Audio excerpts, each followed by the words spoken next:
गांधी जी से भी जुड़ा हुआ एक थोड़ा सा चैप्टर है, हालांकि सिलेबस में तो नहीं है, उसको भी देखेंगे हम लोग, है ना। एनार्किज्म भी देखेंगे, ठीक, अराजकतावाद।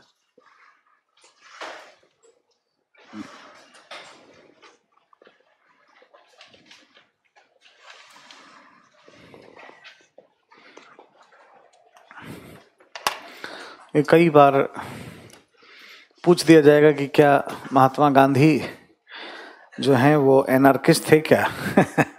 तो उसका क्या मतलब है? या मार्क्सवाद पढ़ेंगे उससे जोड़ करके भी आ सकता है, ह्यूमैनिज्म पढ़ेंगे उसको भी जोड़ के आ सकता है। इससे पहले कि यहाँ आए, कल हम लोग देखे थे कि क्या फैसिज्म क्या कहता है, नाजिज्म और फासिज्म में सिमिलैरिटी क्या है, किन बातों का उसमें बात किया गया है। आज थोड़ा सा लिखना है कि क्या भारत में मतलब फैसिज्म का इम्पैक्ट हो गया है क्या आज के भारत में। एक टाइटल दे दीजिए लेफ्ट साइड में, क्या आज भारत में फांसीवाद का प्रभाव बढ़ रहा है? ठीक है, उसी के उसके बाद इसमें आएंगे। क्या आज भारत में फांसीवाद का प्रभाव बढ़ रहा है? इसमें थोड़ा लिखिए।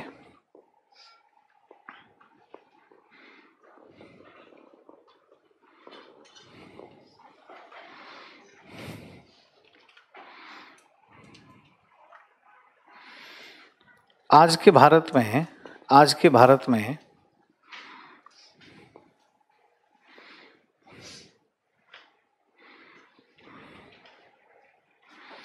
राजनीतिक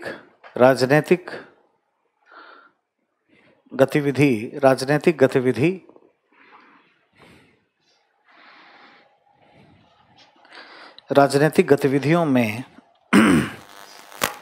बदलते प्रतिमान देखने को मिलने लगे।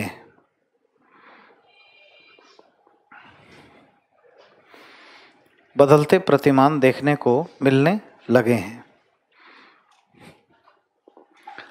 इसे निम्नांकित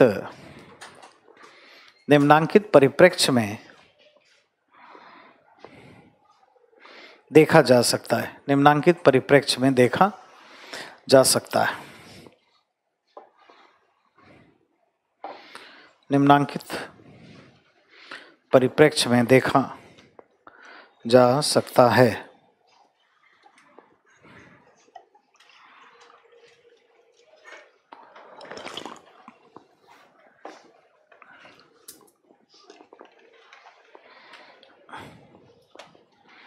देखा जा सकता है। पहला, आज राष्ट्रवाद का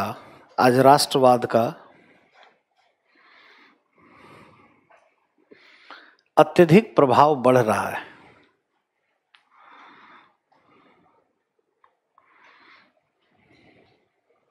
ठीक है, देखिए भाई, एक सामान्य समझ के लिए, हालांकि आगे हम लोग पढ़ेंगे ह्यूमैनिज्म वगैरह पढ़ेंगे तो हमें टैगोर और ऐसे लोगों के, मानवेंद्र रॉय, इनके आइडियाज़ को पढ़ना है, देखना है।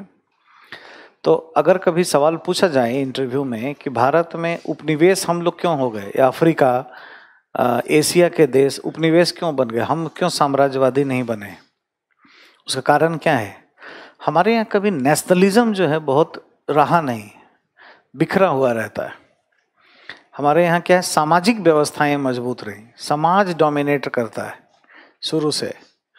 जैसे आप राजस्थान चले जाओगे तो क्या होगा, मारवाड़ी समाज, राजस्थानी समाज कोई नहीं बोलेगा, मेवाड़ी समाज, शेखावटी समाज, गुज्जर समाज, जाट समाज, है ना, क्षत्रिय समाज। अरे ये क्या है, बिखराव को दिखाता है। अफ्रीका में भी जाओगे तो कबीला कल्चर मिलेगा, हुमा कबीला कल्चर। ठीक है, जब भी देखो ऐसा, ये बुरा नहीं है, सामाजिक व्यवस्थाओं की सक्रियता बुरी नहीं है, बट एक चम्मच राष्ट्रवादी प्रक्रियाएं भी होनी चाहिए।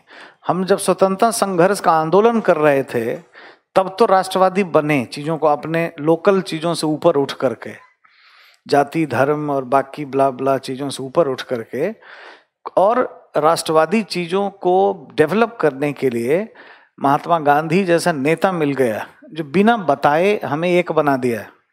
ऐसा ऐसा चीज़ निकाला उस व्यक्ति ने जो हमें बिना कुछ कहे हुए नेशनलिस्ट की तरफ बढ़ने को मजबूर किया। चरखा, स्वच्छता, है ना, गरीबी। अब ये क्या, ये करने का क्या था मतलब? रचनात्मक कार्य का मतलब क्या था कि जिसको आप हीन समाज समझते हो, जो मुख्य धारा से पीछे हैं, उनके लिए काम करो। तो क्या करोगे? काम करने की प्रक्रिया में जुड़ाव, एकीकरण हो जाएगा। चरखा, गांधी टोपी, बहुसंख्यक हिंदू है तो भजन कीर्तन ये सब भी आया। अध्यात्म भी थोड़ा 2 चम्मच डाल दिया क्योंकि वो जरूरत था यहाँ पे, ठीक है। कभी मूर्ति पूजा को सपोर्ट नहीं की क्योंकि फिर वो हिंदू मुस्लिम झगड़ा होगा। भाई 2 आंखें हैं मेरी, एक हिंदू एक मुस्लिम। कितना दिमाग से, कितना सोच के जो उन्होंने एक सूत्रीय कार्यक्रम से बांधा कि ये ठीक है ये ठीक नहीं है, तब तो आज़ादी मिली, वरना ये भी नहीं मिलती।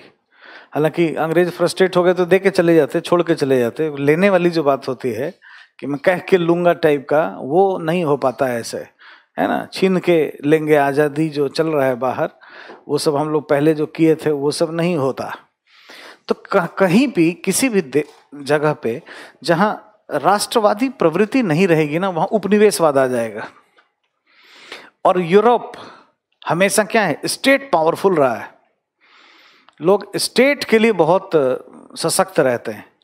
नेशनलिस्ट टाइप के, अमेरिकन नाक वाले लोग, मैं रोज बोलता हूँ क्लास में, नाक वाला है, भूखे रह जाएगा, दब के नहीं रहेगा। नेशनलिस्ट है बहुत ही ज्यादा, एक बार टच कर दोगे ना घर में घुस घुस के मारेगा, है ना। तंग कर दोगे, एक बार अपना बेस बना लिया कहीं तो उठेगा नहीं। साउथ कोरिया गया, आज तक उठा? पाकिस्तान में एक बार बेस बनाया, निकला, कभी नहीं हटेगा। इतना ज्यादा अपने नेशन के प्रति, नेशन प्राइड और वैसी चीजें हैं। हर दिन 50,000 लोगों को डिटेंशन सेंटर में डाल देता है। मैक्सिको से लोग भाग के जाते हैं, थोड़ा भी गड़बड़ मिला कि कागज पत्तर नहीं है, पता नहीं सही है कि नहीं, चलो जाओ डिटेन, खाना खाओ, रहो, पढ़ो। मानवाधिकारवादी है, भगाता मारता नहीं है, ठीक से रखता है, खाना खिलाए के। अमेरिका में नहीं घुसने देगा यार, ठीक है। तो नेशनलिस्ट माइंडसेट जो है ना, इसको आप कभी फिर उपनिवेश नहीं बना सकते। ये साम्राज्यवादी हो सकता है, ये कहीं पे किसी को बना सकता है। तो यूके नेशनलिस्ट है, अभी आप देखिए नेशनलिस्ट माइंड की पार्टी फिर से पावर में आ गई है। तो कभी दब के नहीं रहेगा, उपनिवेश बना लेगा किसी को, अपने को उपनिवेश बनाने के लिए मजबूर नहीं करेगा। तो भारत में इसीलिए हुआ उपनिवेश, यहाँ भारत इसीलिए बना, या अफ्रीका के देश इसीलिए बने क्योंकि हमारे यहाँ राष्ट्रवाद की प्रवृत्ति एक कम रही है हमेशा। हमारे यहाँ सामाजिक व्यवस्थाएं ज्यादा मजबूत होते हैं। दूसरा,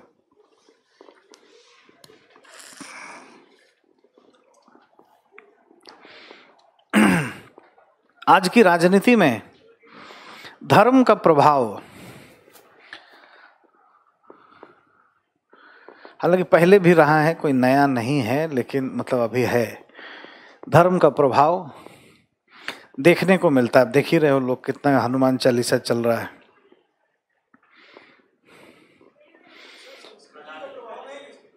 संस्कृति का तो प्रभाव है, लेकिन राजनीति में संस्कृति से बहुत लेना देना नहीं है ना। इलेक्शन जब आएगा तभी जनेऊ पहनते हैं लोग, हनुमान चालीसा पढ़ते हैं, तो ये इसका लक्ष्य राजनीति है ना।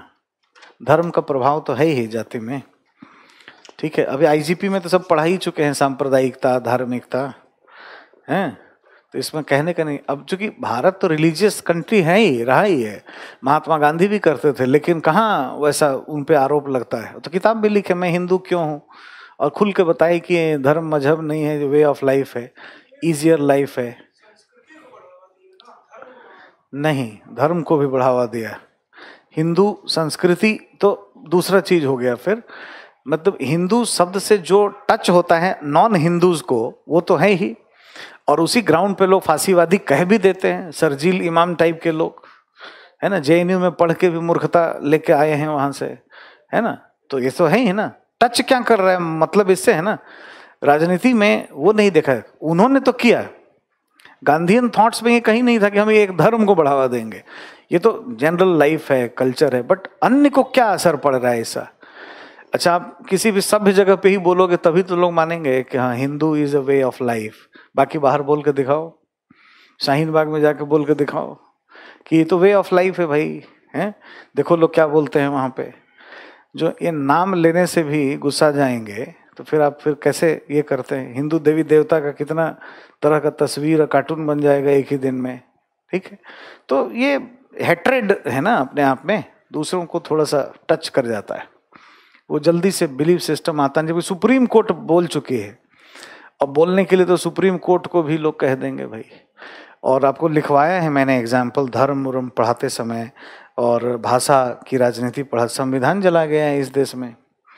जो डीएमके का मूवमेंट था, है, भाषा के आधार पे संविधान ही जलाता था, सीधा मानता ही नहीं था, ठीक है? बहुत सारे अभी भी आउटफिट्स ऐसे हैं। पीएफआई क्या करता है? तो संविधान ही को वो नहीं मानता है, वो अपना वो सोच रहा है करने के लिए, कुछ डिस्टेबलाइजेशन के लिए है ऐसा। गूगल करके देखो तो क्या लिखा होगा उसमें, विकिपीडिया पढ़ो क्या लिखा होगा। ऐसा बहुत सारा ऑर्गेनाइजेशन है इस देश में। अब धीरे धीरे ये सब खत्म होगा। अंतर है, धर्म आंतरिक अनुभूति का विषय है, आस्था का विषय है, और ये सब पढ़ा चुका हूं मैं। संस्कृति और सभ्यता को समझिए, जब मनुष्य प्रकृति से अंतःक्रिया करता है ना, तो जो अमूर्त उत्पाद बनते हैं, एब्स्ट्रैक्ट, दैट इज कल्चर। बताता हूं एग्जाम्पल तो समझ आएगा। और जो एकदम से कॉन्क्रीट उत्पाद बनते हैं, स्पष्ट, वो है सभ्यता। अब जैसे हमने अपने दिमाग का प्रयोग किया, मिट्टी, प्रकृति में क्या है? हवा, पानी, रोशनी, मिट्टी, धूप। मिट्टी में पानी मिलाया, उसको एक सांचे में डाला, धूप में सुखाया, ब्रिक बन गया। आग के भट्ठे में किया, धीरे धीरे और समझ आया तो ब्रिक बना के हमने बनाया। नगरीकरण के तत्व, तो हड़प्पा सभ्यता है। जहां भी नगरीकरण के तत्व मिले वहां सभ्यता है। मापतौल की इकाई, अब इलाहाबाद वाले को अमरूद बेचना हो और गंगानगर वाले को गेहूं बेचना हो, तो 10 किलो अमरूद बराबर कितना, इसे झगड़ा होता रहेगा। तो मापतौल की इकाई बना लो, एक प्राइस तय कर लो, तो झगड़ा इजी हुआ। तो ये क्या किया? कॉन्क्रीट उत्पाद है, दिख रहा है, दिमाग लगाया, जहां पर रेशनैलिटी हो, बुद्धि का प्रयोग हो, नगरीकरण के तत्व हो, ये सभी क्या सभ्यता के प्रतीक की तरफ जाते हैं, सभ्यता की पहचान है। लेकिन जहां पे अमूर्त उत्पाद हो, एब्स्ट्रैक्ट, जैसे अब पूजा पाठ में चावल डालते हैं, गेहूं क्यों नहीं डाल सकते जी? अगर आप बिहार में या दक्षिणी भारत में जाएंगे, क्योंकि चावल ही होता है। 135 डिग्री सेंटीग्रेड से ज़्यादा जहां वर्षा होगी वहां क्या होगा? धान होगा। तो चावल के प्रति एक आस्था आ गई। पूजा पाठ में, किसी शुभता के काम में अक्षत लगाना, ये हो गया। लेकिन कभी पंजाबी को देखे हो कि लोहड़ी में चावल डाल के नाच रहा है, भांगड़ा कर रहा है? नहीं, पॉपकॉर्न डाल रहा होगा, गेहूं डाल रहा होगा। क्यों? यहाँ पे यही होता है, समझ गए? ये इसके साथ हो गया। अगर हम अरेबियाई पेनिनसुला में देखें, जहाँ इस्लाम का उदय हुआ, वहाँ पे गेहूं चावल ये सब नहीं होता है, तो बलि प्रथा टाइप की चीज़ें अपने आई, है ना? तो वहाँ पे ऐसी करने की चीज़ें हुई, नॉन वेजिटेरियनिज्म का होगा। अब ये नहीं सोचना चाहिए कि ये खराब है, अच्छा है, उन्हीं में है, ऐसा नहीं है। किसी भी ट्राइबल कम्युनिटी के यहाँ अपने देवता सिंह बोंगा को संथाल, ओरांव, मुर्गी काट के ब्लड चढ़ाते। कोई दूसरा जो है गंगा जल चढ़ाता होगा, वहाँ पे गंगा जल अवेलेबल नहीं है, जो है उसी के प्रति उनमें आस्था आई। आप लोग अधिकारी बन के पहाड़ी क्षेत्र में जाओगे तो 20-40 अंडे छिल के ला के रख देंगे सब, आपके गाड़ी में 10-20 मुर्गियां बांध देंगे, भले आप नॉनवेज नहीं खाते होंगे, जो है वही करेगा ना। तो उसका वो समझिए, वो क्या है? कल्चर का सब चीज हो गया। गिनी के तट पर कैनरी एक ठंडी जलधारा है, बड़ा गर्मी रहता है, तो ठंडी जलधारा से जब सी ब्रिज चलती है तो ठंडी हवाएं झरझर झरझर चलती हैं, लोग नाचने लगते हैं ऐसे ऐसे, इसको कैट वॉक, मून वॉक कहते हैं। साकिरा, तो एक नाचने की एक पद्धति का डेवलप हो गया, इसको जैज डांसिंग कहते हैं, जैज। तो माइकल जैक्सन और साकिरा से अच्छा जैज करने वाले लोग गिनी में पाए जाते हैं, लेकिन उन पर नजर नहीं पड़ा तो कॉमर्शलाइज नहीं हुए। ये क्या हुआ? कल्चर। अब ऐसे ही क्यों नाचते हैं? ये कोई कहने दिमाग में है, अमूर्त है, तो क्या है ये? संस्कृति है, ठीक है, ये अलग बात है। हाँ, जब भी प्रकृति से अंतःक्रिया करेंगे तो उसका अमूर्त उत्पाद संस्कृति के रूप में आएगा। अब क्या है कि धर्म और संस्कृति का जुड़ाव हो भी सकता है, क्योंकि कई धार्मिक कार्यों में हम अपनी संस्कृति को अटैच कर लेते हैं।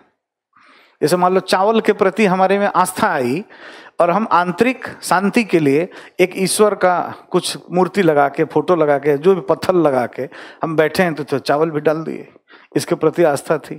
तो यहाँ पे थोड़ा मिक्सचर होने लगता है, बट ये दोनों दो बातें हैं, इसको एक नहीं बनाना चाहिए। बढ़ रहा देखने को मिलता है। तीसरा, आज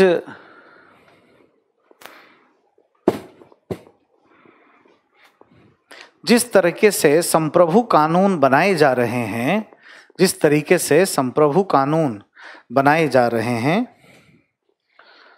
और शीघ्रता से बनाए जा रहे हैं,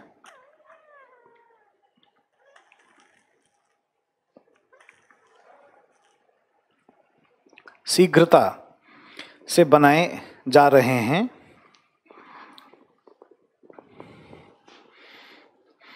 उससे ऐसा प्रतीत होता है कि राज्यवाद, स्टेटिज्म,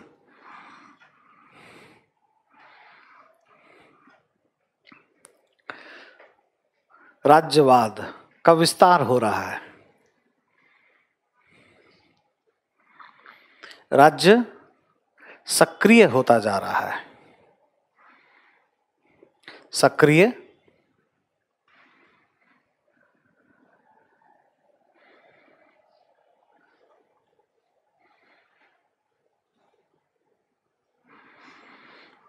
सक्रिय होता जा रहा है। ठीक है, नेक्स्ट। आज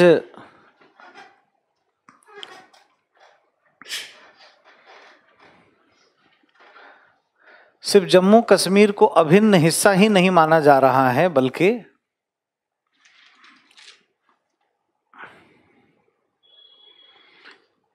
अभिन्न हिस्सा ही नहीं माना जा रहा है, बल्कि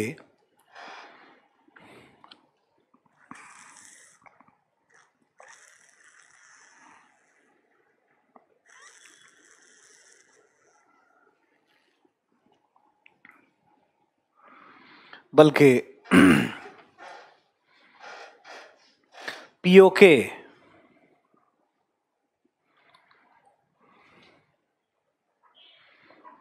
को वापस लेने के लिए तत्परता, सक्रियता,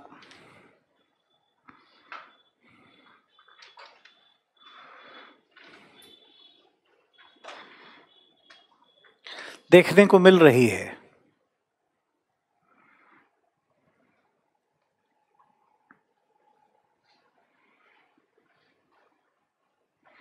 ठीक है, देखने को मिल रही है। नेक्स्ट। ना, विस्तारवाद नहीं हुआ। जम्मू कश्मीर में तो पीओके भी है ना। अब इसको पहले तो है कि क्या हो रहा है, फिर हम इसको न्यूट्रलाइज करेंगे कि 100% दिस इज नॉट फेयर।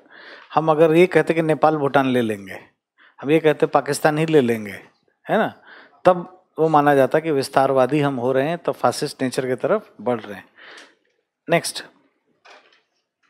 आज की राजनीति में राष्ट्रीय भावना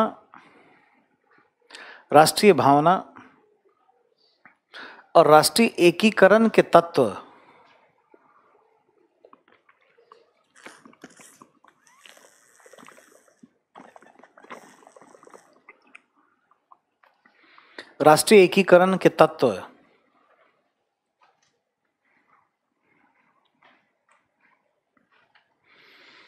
प्रभावी होते जा रहे हैं।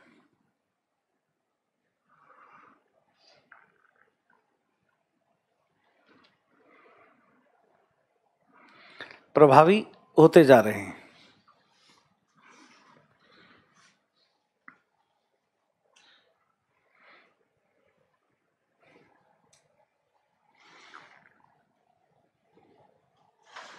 नेक्स्ट। कुछ राजनीतिक दल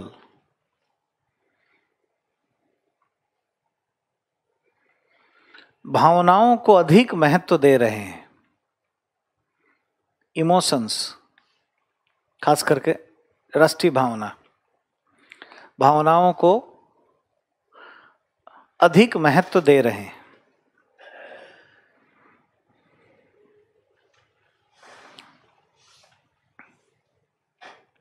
है ना। Next, new India, new India, सशक्त इंडिया, सशक्त भारत, एक भारत, न्यू इंडिया, है ना, empowered India, one India, the one India, एक भारत, सशक्त भारत,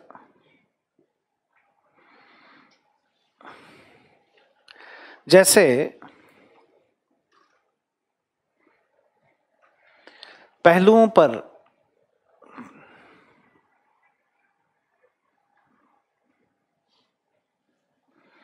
और संकल्प से सिद्धि,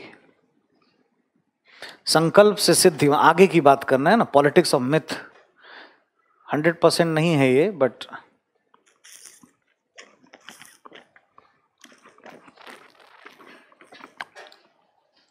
संकल्प से सिद्धि जैसे बिंदुओं पर बल दिया जा रहा है।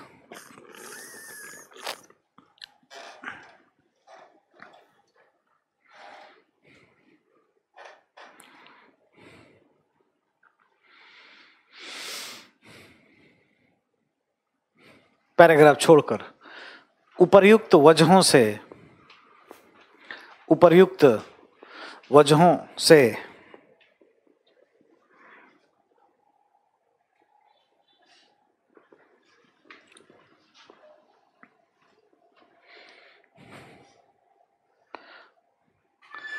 यह चर्चा भी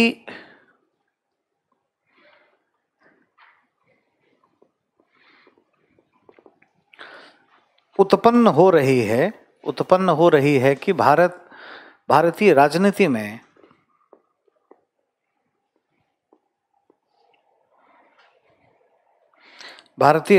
में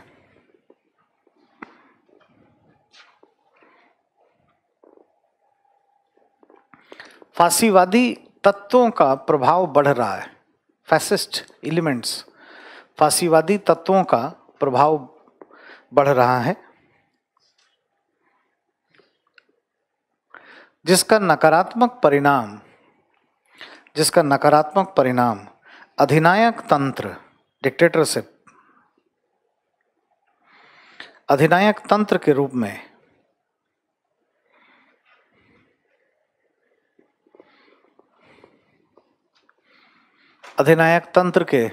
में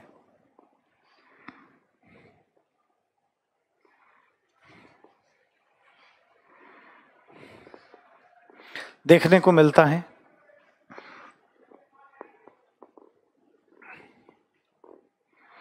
अधिनायक तंत्र के रूप में देखने को मिलता है।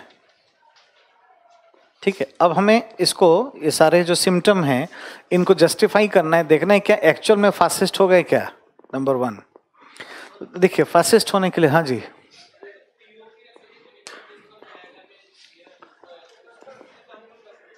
क्या नहीं, देखो एक बात होती है कि जम्मू कश्मीर हमारा अभिन्न अंग है और इंटरनेशनली हमने एक लाइनअप कर लिया उसके लिए कि भाई इधर वाले इधर, इधर वाले इधर रहेंगे, यूएन में भी बात हो गई तो हम रहेंगे, लेकिन आज हम कह रहे हैं कि हम उसको लेंगे, अगर हम बात करेंगे तो उस पर करेंगे, क्योंकि था तो हमारा ही। ठीक है, तो ये थोड़ा सा कहीं ना कहीं विस्तारवादी लग रहा है जैसा इन्होंने पॉइंट आउट किया, इसीलिए तो पॉइंट लिखे हैं ना, लेकिन क्या ये एक्चुअल में फासिस्ट हो गए क्या, ये हमें देखना है इस पर। ठीक है, सारी चीजें होंगी, सारी चीजें इसमें शामिल होंगी, सब उसमें आएगी।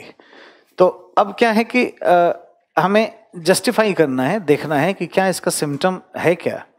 तो हमारे यहाँ अगर मान लीजिए फासिस्ट नेचर होता पूरे तरीके से तो राज्य बहुत एग्रेसिव हो जाता। जिस एग्रेसिव राज्य की कल्पना हमने की या हमने देखी हिटलर के यहाँ, वैसा क्या है क्या ऐसा? लोगों को ऐसे डिटेंशन सेंटर में डाल दिया जाता, मान लीजिए धर्म के ही नाम पे है, मान लेते हैं माइनॉरिटी के लिए होता, डिटेंशन सेंटर में चले गए क्या? अमेरिका में डेली 50,000 जाते हैं, हमारे यहाँ गए कितने? हमारे यहाँ तो कुछ भी हो रहा है, कहीं भी आंदोलन कुछ सब हो रहा है, कहाँ सरकार कुछ कर रही है? इतना तो ऐसा कुछ नहीं है। या सिविल सर्विसेज या न्यायपालिका भी उससे मानने लगती थी, कहाँ? न्यायपालिका तो कितना रोकता रहता है, ये नहीं कर सकते, वो नहीं कर सकते। नागरिकता संशोधन कानून भी उसके हिसाब से अगर गड़बड़ पाया गया मना कर देगा एक ही बार में। तो न्यायपालिका तो कभी वो नहीं आई कि हाँ भाई एक ही जाति, एक ही धर्म या एक ही रेस के प्रति या बहुसंख्यक हिंदू के लिए ही काम करना है, ऐसा तो नहीं हुआ। एक डिसीजन भी आया तो अपने लॉजिकल मेथड से मंदिर और मस्जिद का समाधान न्यायपालिका ने निकाला। तो कोई पक्ष करने वाली तो बातें यहाँ पे हुई ही नहीं है कहीं।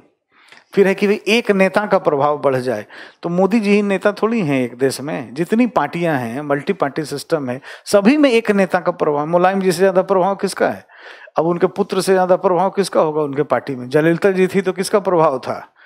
तो जाहिर है।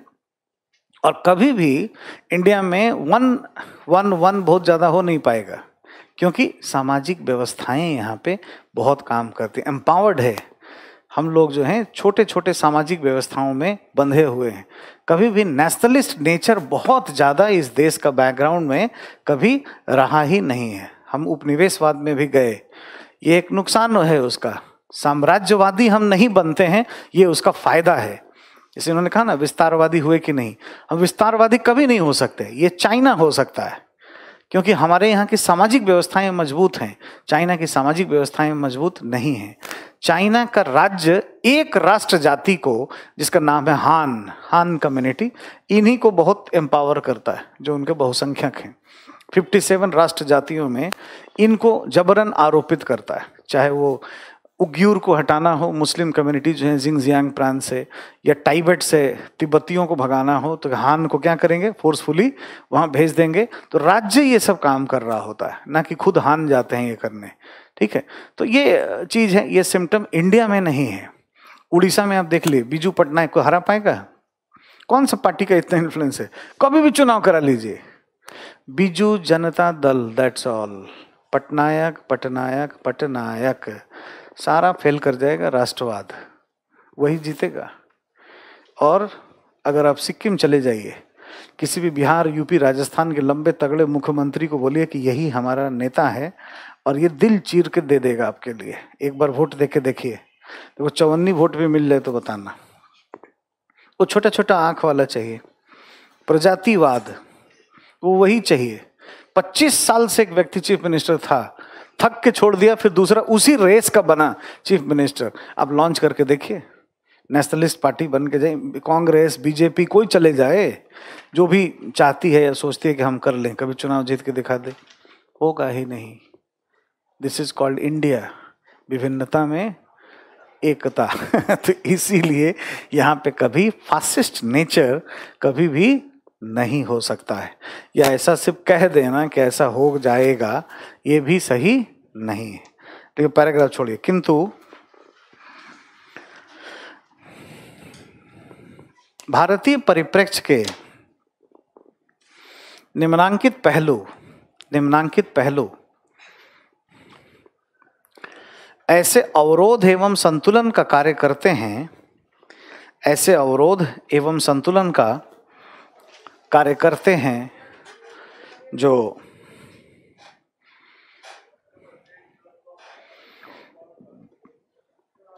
भारतीय राजनीति में भारतीय राजनीति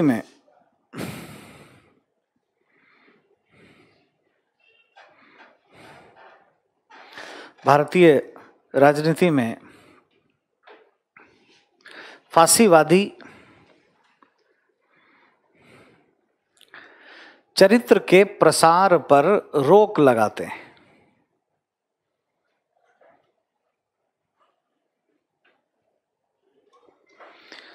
चरित्र के प्रसार पर रोक लगाते हैं।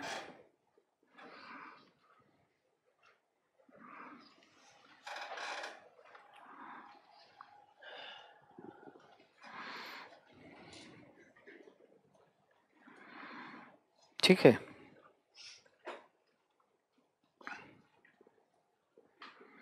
अब पॉइंट्स में डालिए। पहला, भारत में राज्य की तुलना में सामाजिक व्यवस्थाएं, राज्य की तुलना में सामाजिक व्यवस्थाएं प्राचीन काल से सशक्त रही हैं।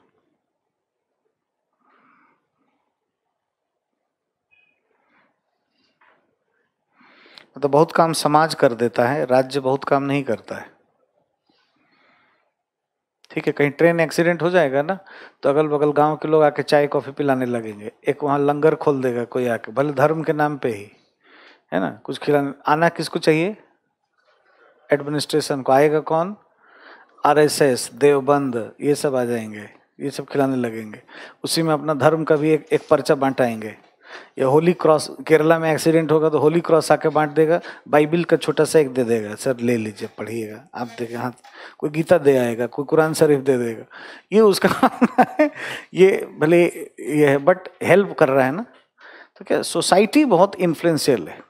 ठीक है, ये है, कुछ कुछ करता रहता है। जो काम स्टेट को करना चाहिए, गवर्नमेंट को करना चाहिए, वो सोसाइटी कर देती है। दूसरा, भारत में राष्ट्रवाद, भारत में राष्ट्रवाद पर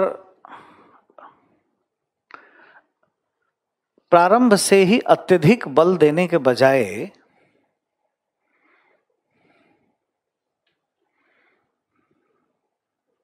उदारवादी राष्ट्रवाद, है ना, लिबरल नेशनलिज्म रहा है हमेशा। उदारवादी राष्ट्रवाद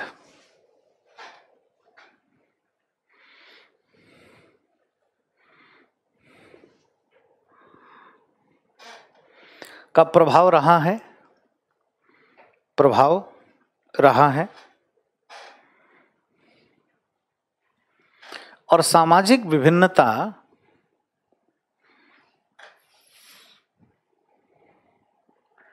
कभी प्रबल राष्ट्रीयता को बढ़ने नहीं देती है, कभी प्रबल राष्ट्रीयता को नहीं बढ़ने देती है। इस वजह से भारत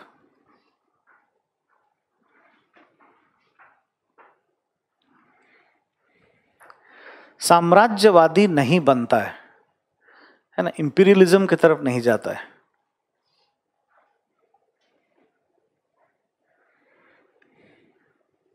साम्राज्यवादी नहीं बनता है।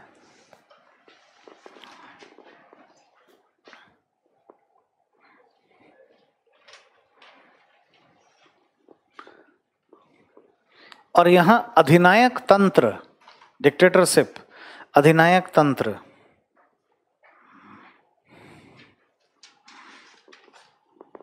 की संभावनाएं नाम मात्र की हैं। अधिनायक तंत्र की संभावनाएं नाम मात्र की हैं।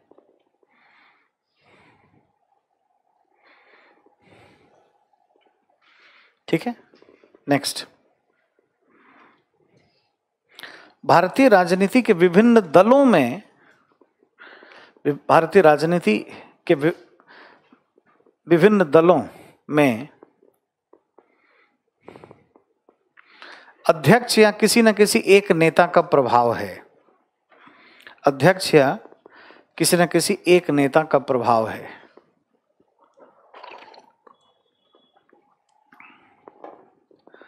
वन नेशन वन लीडर की संकल्पना भारत में नहीं पाई जाती है।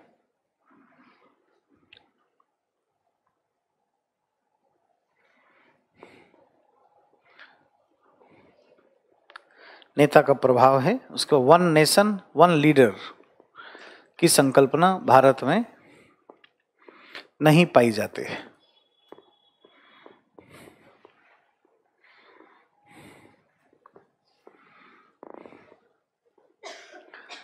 नेक्स्ट, भारत में धार्मिक अल्पसंख्यकों को भी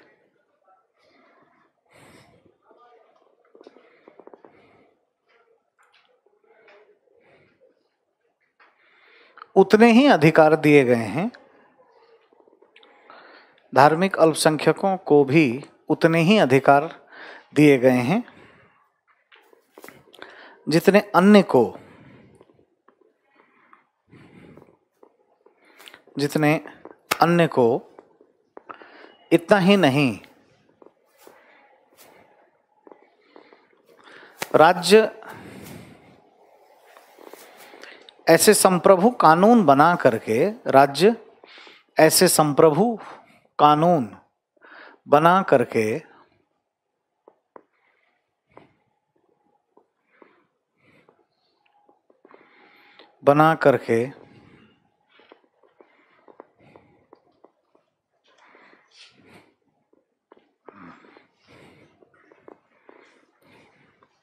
अल्पसंख्यकों को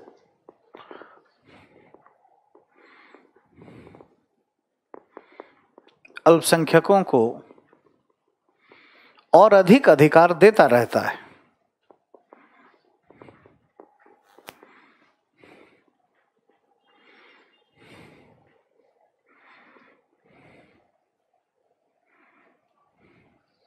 नेक्स्ट, इटली और जर्मनी की भांति न्यायपालिका और सिविल सेवा, इटली और जर्मनी की भांति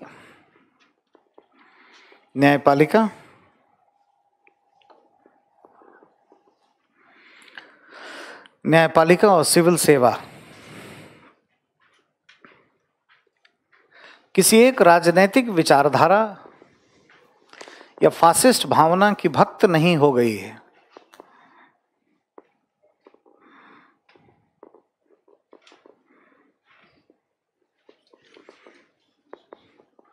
जिसमें किसी एक प्रजाति या धार्मिक समुदाय को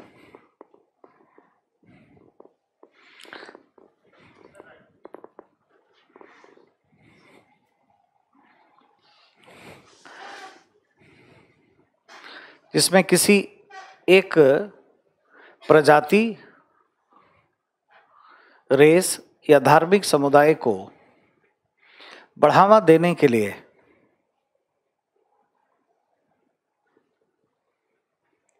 भूमिका संपादन किया जाता हो।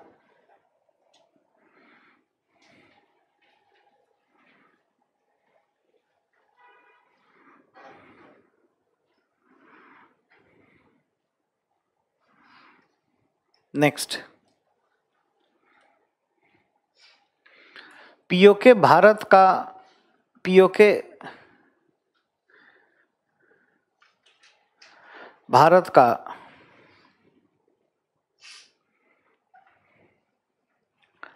अभिन्न अंग तभी हो जाता है जब जम्मू कश्मीर की चर्चा की जाती है। अतः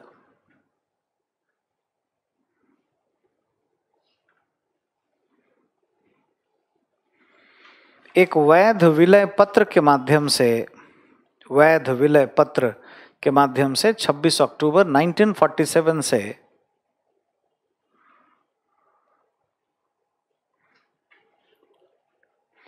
एक वैध लीगल विलय पत्र के माध्यम से 26 अक्टूबर 1947 से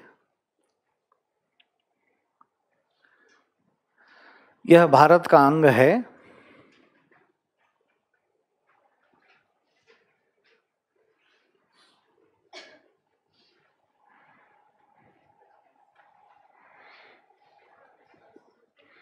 और पीओके के लिए चर्चा करना साम्राज्यवादी होना नहीं है।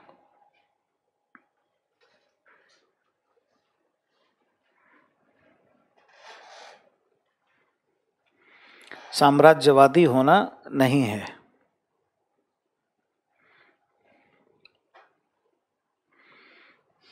ऐसा तब होता जब नेपाल, भूटान एवं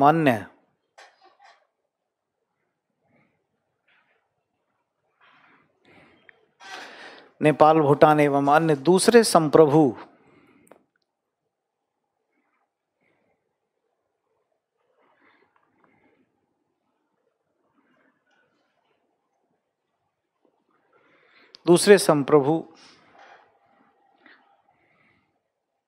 राष्ट्र राज्य को भारतीय गणराज्य में मिलाने की चर्चा की जाती है।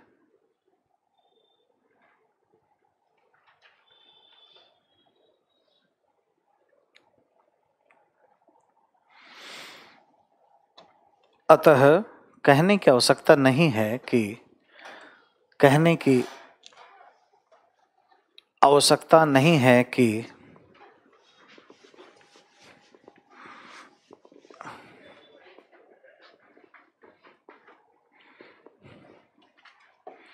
भारत में फांसीवाद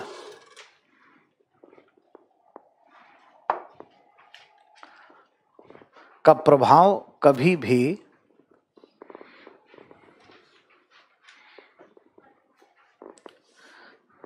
बढ़ नहीं पाएगा और ना ही भारत में अधिनायक तंत्र डिक्टेटरशिप की स्थापना हो सकती है।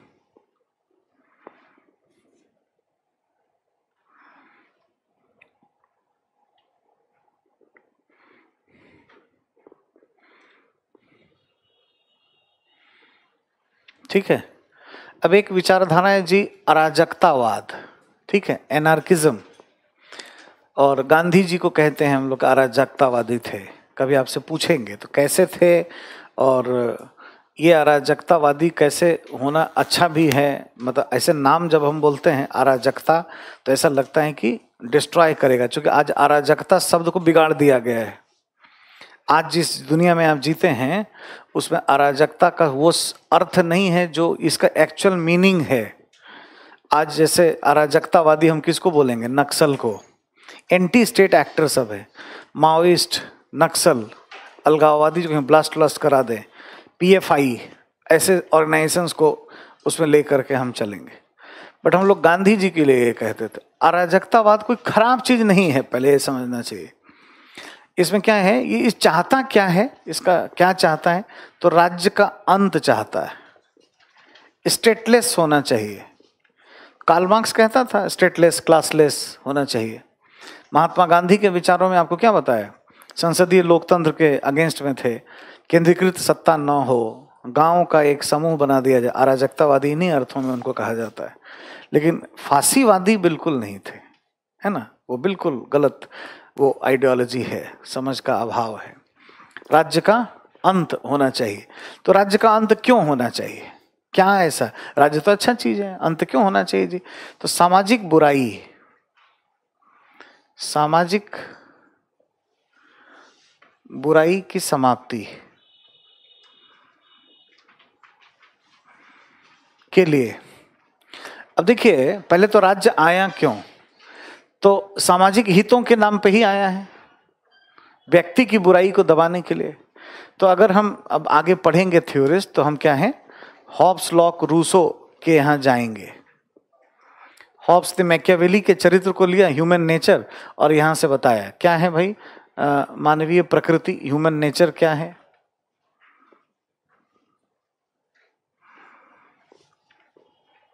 अभी पढ़ेंगे एक एक थ्योरिस्ट, अभी तो सामान्य बातें हैं कि भाई मनुष्य स्वार्थी होता है, यूनिवर्सल ईगोइज्म ऐसा शुरू हुआ मैकियावेली के जमाने से, और यहाँ पे आ गया वही कि भाई हम स्वार्थी हैं, स्वार्थी हैं, और तीन चीज के लिए बड़ा परेशान रहते हैं।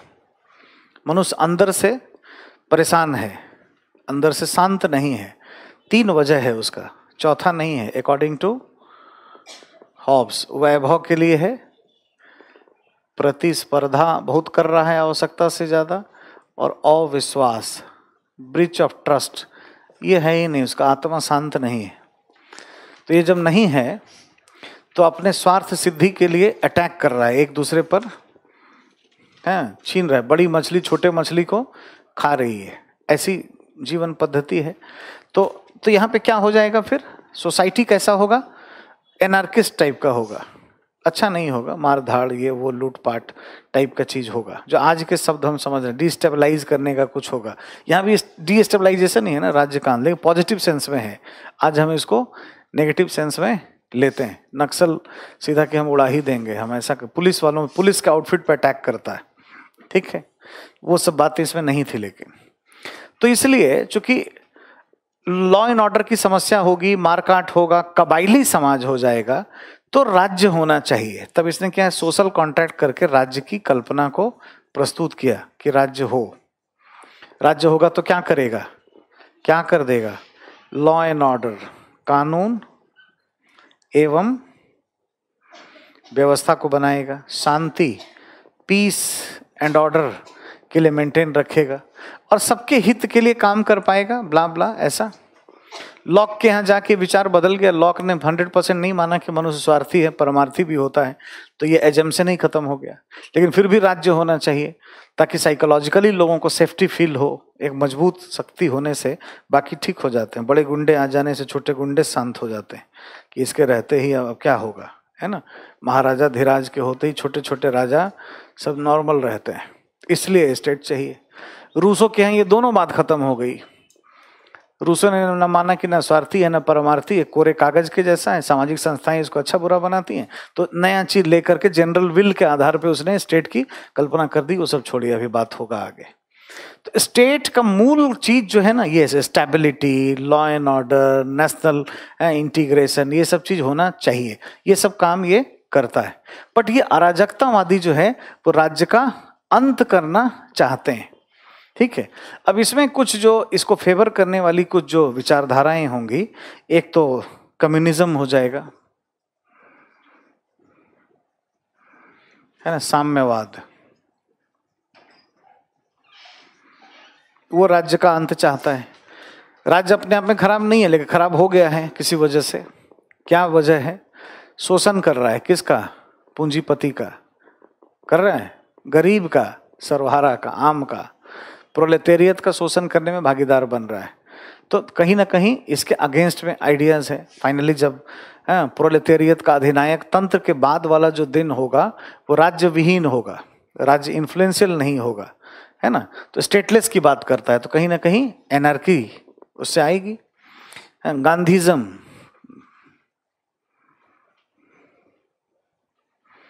गांधीवाद, ठीक है।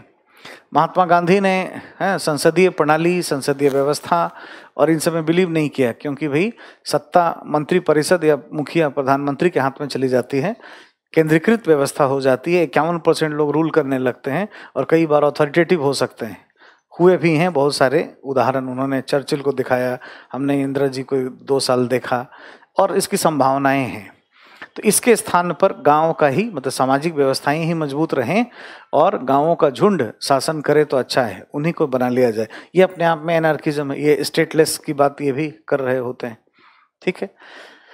फिर एक विचारधारा है लिबर्टेरियनिज्म।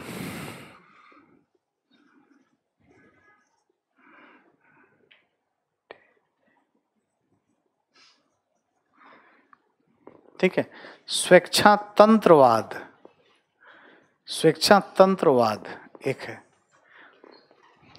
लिबर्टेरियनिज्म, स्वेच्छातंत्र, है ना, ये अपने हिसाब से हम काम कर लेंगे, है ना, हमें कोई बहुत ऊपर से आरोपित ना करे।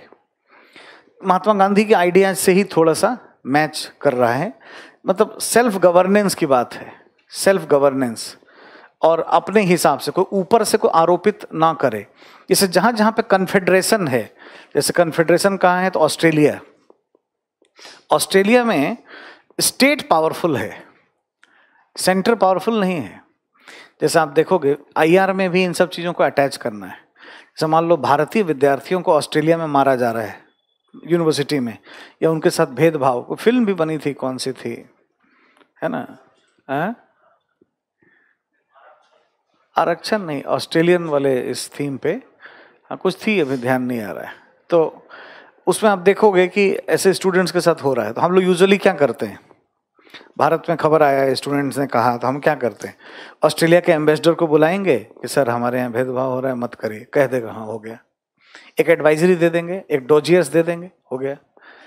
इससे ज़्यादा क्या करेंगे, पीएमओ ऑस्ट्रेलिया के प्रधानमंत्री को एक डोजियर्स दे देगा, सुरक्षा मिल जाएगी। कन्फेडरेशन में स्टेट पावरफुल होता है, संविधान में संशोधन करने की शक्ति है, ज्यादातर यूनिवर्सिटी स्टेट एक्ट से बनी है ना, केंद्र का कोई बहुत मतलब नहीं है, स्टेट बहुत इन्फ्लुएंशियल है, वो कभी भी हमारे जैसा नहीं है, मतलब अधिकारी अधीनस्थ के संबंध नहीं है, बराबरी के हैं, कई बार ऊपर का ही संबंध दिखता है। कन्फेडरेशन में स्टेट पावरफुल होते हैं, ठीक है, जैसा आप स्विट्जरलैंड को देख सकते हैं, स्विट्जरलैंड 26 कैंटोन में बटा हुआ है, कैंटोन। वो कभी अविनाशी है, समाप्त नहीं कर सकते, पहले 13 थे, समाप्त नहीं कर। सेंट्रल गवर्नमेंट है, 7 डिपार्टमेंट है, एक एक करके एक मुखिया बनते हैं, कोई बहुत मतलब नहीं है, कैंटोन चला रहा होता है उसको। तो अपने से नीचे से ऊपर की तरफ सत्ता उसमें जा रही होती है। तो अगर आपको ऑस्ट्रेलिया में सुरक्षा करना है ना, राज्यों के राज्यपाल को बुलाइए। जब भी कोई ऐसा चीज आए, 26 जनवरी या कुछ ऐसा, जितने राज्यपाल हैं सबको गेस्ट बुला लीजिए, तब रिलेशन होगा डायरेक्ट। यूएस वाले यही करते हैं, हम क्या करते हैं, प्रधानमंत्री से बात करते हैं। अमेरिकन डिप्लोमेट उनके स्टेट से बात करते हैं। जो अमेरिकन की पॉलिसी जो है ना, बड़ी वो जानते हैं। जैसे देखो, कोई भी यहाँ आएगा, विपक्ष के नेता से जरूर मिलेगा, सोनिया गांधी जी से मिलेगा, तो कब यहाँ से वहाँ सरकार, वो जानते हैं कि कब ऐसा हो जाए, इन देश का कोई भरोसा नहीं। अब थोड़ा सा ये भावनाएं घटी हैं, लेकिन जब तक गठबंधन के दिन थे ना, 89 से लेकर गठबंधन ही अभी भी है। 14 से थोड़ा सा एक अलग पैटर्न है कि एक पार्टी का इन्फ्लुएंस हो गया है, वरना 14 से पहले कोई भी अगर यूएस का कोई डेलीगेट्स आएगा, विपक्ष के नेता से मिलेगा ही। यहाँ कौन कब सरकार बना ले कोई पता ही नहीं है ना, माया में कौन मिले कौन ना मिले कह नहीं सकते। लेकिन दूसरे जगह पे ऐसा नहीं हो, तो जानते हैं। तो ऑस्ट्रेलिया जाएंगे तो स्टेट से रिलेशन बहुत अच्छा करेंगे, कन्फेडरेशंस में। जहाँ पे भी यूनियन है, कनाडा, स्टेट से कोई बातें नहीं करेंगे। ओंटारियो कितना भी विद्रोह करें उनसे, गवर्नमेंट ऑफ कनाडा तुरंत कान टाइट कर देगा। हमारे जैसा है, हम लोग कैनेडियन संघ हैं, केंद्र सरकार पावरफुल होती है, राज्यों की कोई विसात नहीं है। ना संविधान में कुछ कर सकते हैं, संशोधन कर सकते हैं, जो कहेगा मानना पड़ेगा। संकल्प निकाल रहे हैं सब बिना मतलब का, राजनीति के आधार पे कुछ होना जाना है नहीं। जो कानून बना के कह दिया जाएगा आर्टिकल 256 के तहत उसको लागू कर देना है। नहीं करोगे तो राष्ट्रपति शासन भी लागू होगा, ठीक है। 365 सक्रिय होगा और 356 सक्रिय होके breakdown of the state machinery हो जाएगा, ठीक है। तो कोई मतलब ही नहीं है, लेकिन अब चूंकि पॉलिटिक्स है तो हम इसके विरोध में करने के लिए, विरोध फॉर द सेक ऑफ विरोध, ऐसे ही चल रहा है।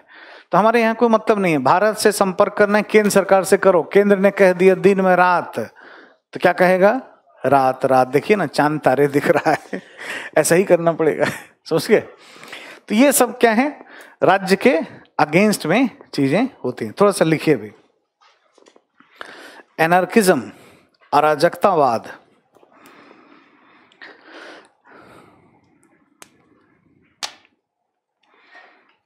के अंतर्गत राज्य के अंत करने की बात की जाती है। अंत करने की बात की जाती है।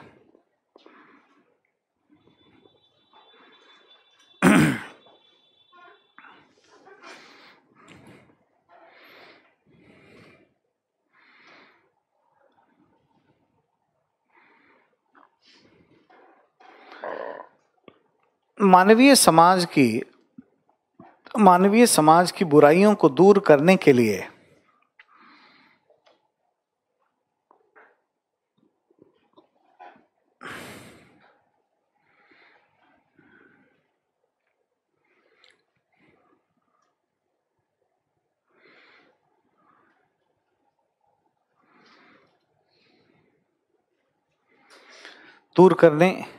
सामाजिक बुराइयों को दूर करने के लिए राज्य के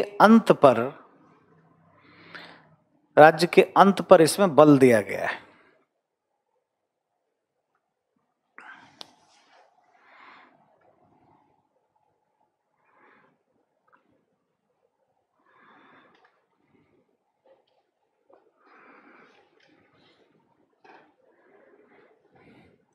पैराग्राफ छोड़कर सामान्यतः हॉब्स के द्वारा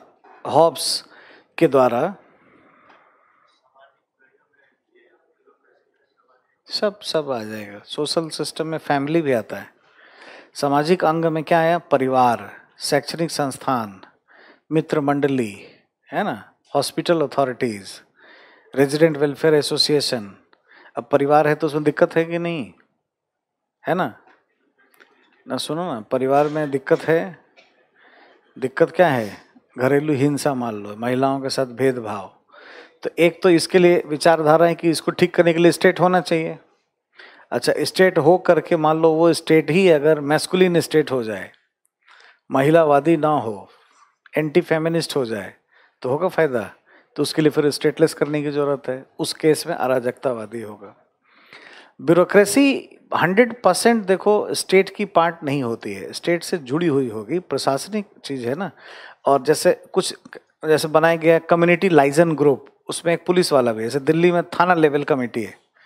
जैसे मान लो मुखर्जी नगर में कैसे ताज निकलेगा या रामलीला कैसे खेला जाएगा, कोई हिंदू मुस्लिम मामला ना हो जाए, तो इसके लिए मोहल्ला कमेटी है। जो एसएचओ है वो उसमें है, विधायक उसमें एक चेयरमैनशिप करेगा, और हिंदू मुस्लिम जितने धर्म के लोग इधर हैं उसके प्रभावी लोग उस कमेटी में होते हैं। महीना में एक दिन क्या करता है, मीटिंग करेगा और फिर बताएगा कि रामलीला मैदान में ही रावण जलाइएगा। रावण का साइज इतने से बड़ा नहीं होना चाहिए, नहीं तो तीर मार के आग लगाएंगे, जब गिरेगा रावण तो बगल वाले का घर जल जाएगा और उसके बाद मारपीट होगा तो फिर दिक्कत करना पड़ेगा हमें। तो पहले ही से सिखा समझा के रखता है। और इधर से कोई ताज लेके निकले तो इधर से फिर वाहे गुरु बोलते हुए आमने सामने ना आ जाएं कि तलवारें निकल जाएं दोनों तरफ से, है ना। तो ट्रैफिक को मैनेज करने का, तो ये सब क्या है, उसका एक सामाजिक सरोकार भी हो जाता है ना। पैराग्राफ छोड़कर क्या लिखे हैं, सामान्यतः हॉब्स के द्वारा राज्य की कल्पना को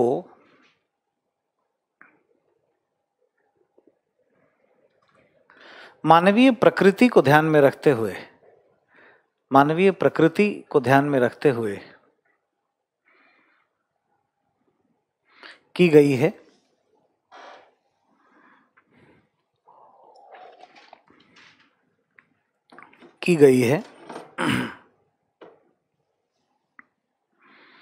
जिसमें यह माना गया है कि मनुष्य स्वार्थी प्राणी होता है,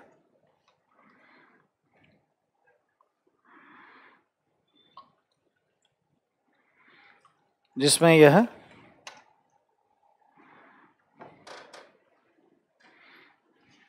माना गया है कि मनुष्य स्वार्थी प्राणी होता है और वह वैभव, संपत्ति, अविश्वास एवं अति प्रतिस्पर्धा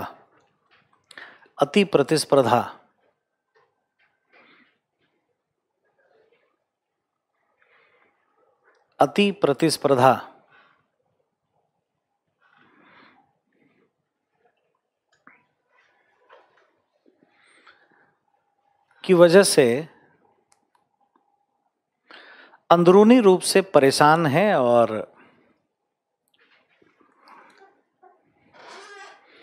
एक दूसरे पर आक्रमण भी करता है।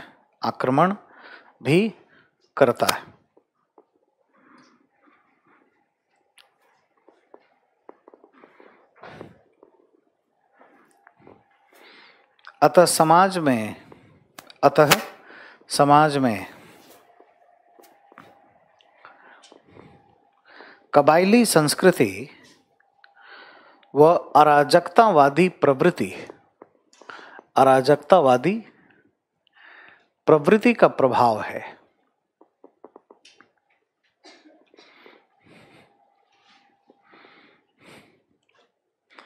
अराजकतावादी प्रवृत्ति का प्रभाव है। अतः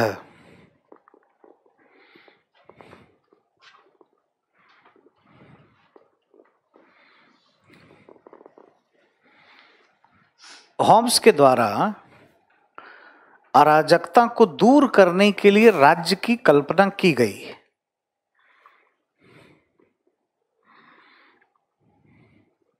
मतलब हम जितने एनार्किस्ट देखेंगे आज जो इसकी बात करेंगे, जो राज्य का अंत चाहते हैं, वो हॉब्स के बाद वाले होंगे, है ना।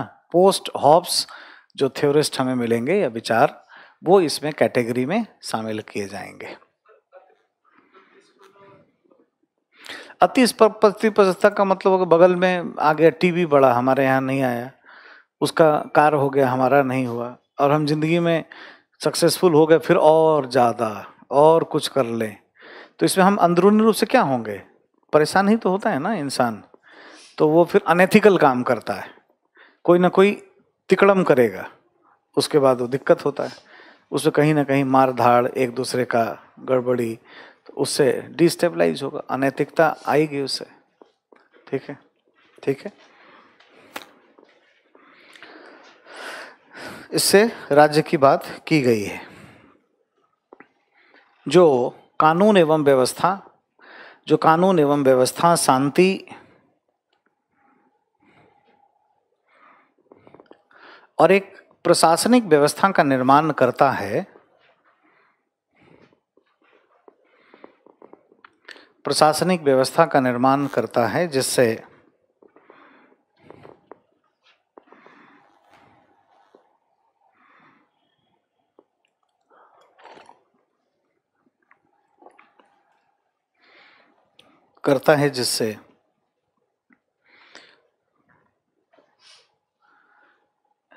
एक नैतिक व्यवस्था को स्थापित किया जा सके।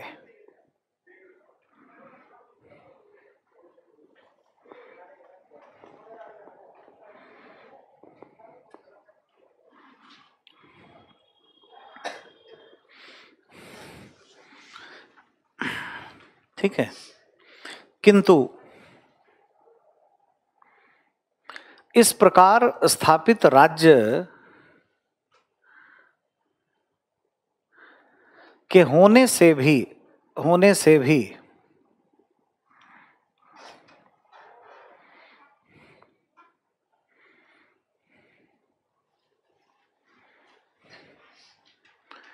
नागरिकों का हित सुनिश्चित नहीं हो पाया है। ठीक है,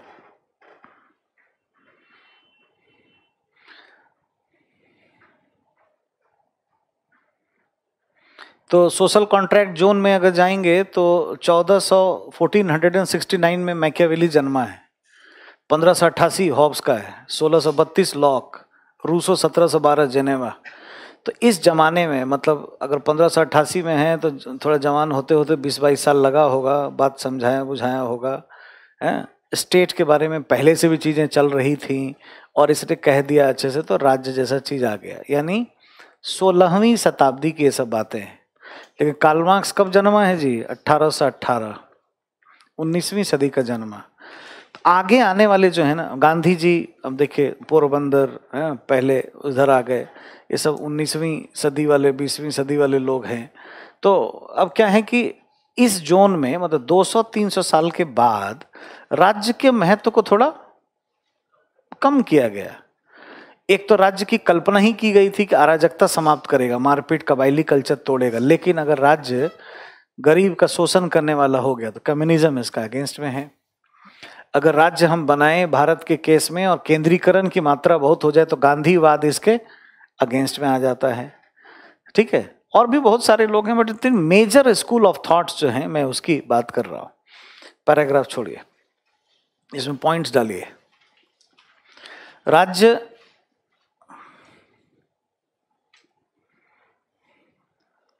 ने प्रत्यक्ष और अप्रत्यक्ष रूप से पूंजीपतियों के हितों का संरक्षण किया है।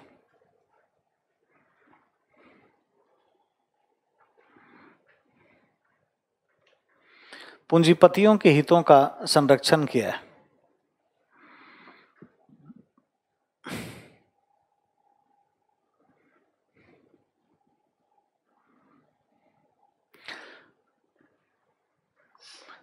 इसी वजह से साम्यवाद स्टेटलेस सोसाइटी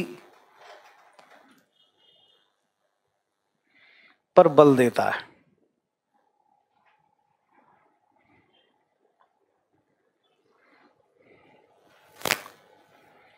दूसरा,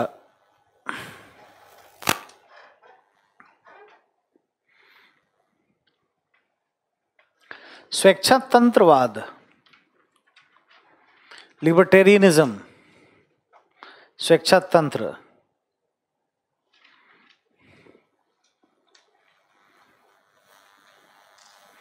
लिबर्टिज्म नहीं है, लिबर्टेरियनिज्म, स्वेच्छातंत्रवाद जैसे वैचारिक स्कूल के द्वारा यह माना जाता है कि राज्य सशक्त होने से स्वेच्छातंत्रवाद जैसे वैचारिक स्कूल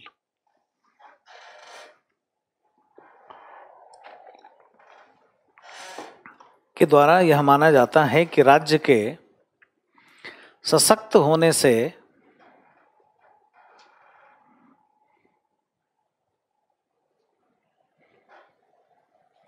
स्वेच्छा का शासन समाप्त हो जाता है। स्वेच्छा का शासन समाप्त ऑब्लिक कम हो जाता है।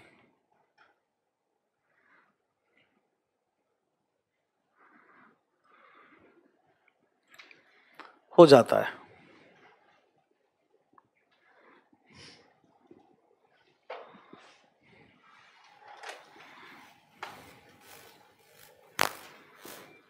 और राज्य नामक संस्था ऊपर से अपने विचारों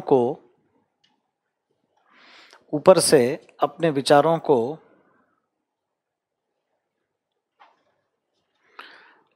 आरोपित करती है।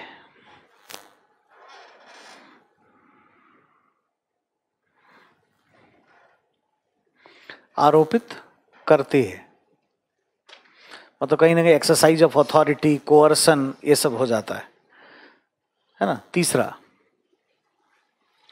गांधीवादी विचारधारा में भी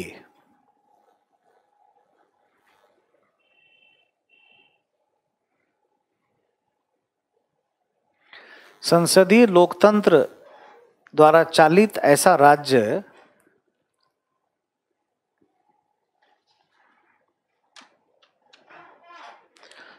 राज्य गांधीवादी विचारधारा में भी संसदीय लोकतंत्र द्वारा चालित ऐसा राज्य जिसमें प्रधानमंत्री का ही शासन हो,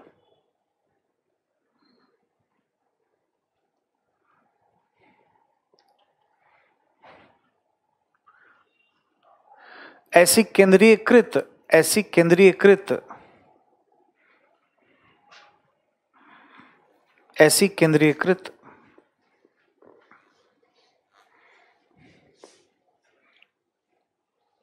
राज्य का विरोध करते हुए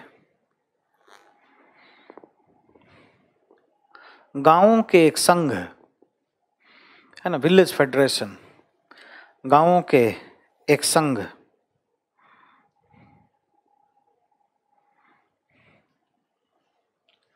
की कल्पना करते हुए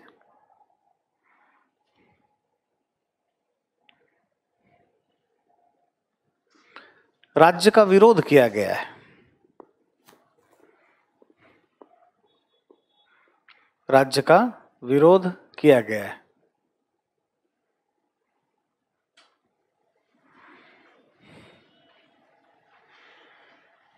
ठीक है, पैराग्राफ छोड़कर इस प्रकार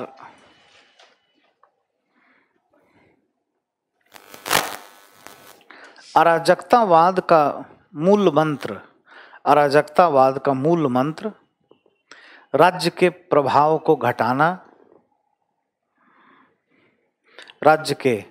को घटाना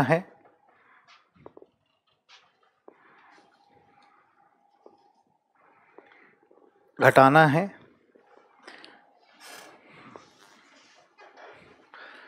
और मानवीय समाज की बुराइयों को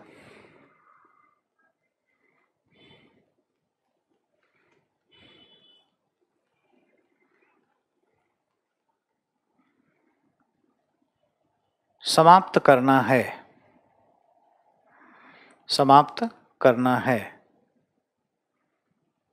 ठीक है, लेफ्ट साइड में एक सब टाइटल दीजिए, अराजकतावाद की मूल मान्यताएं।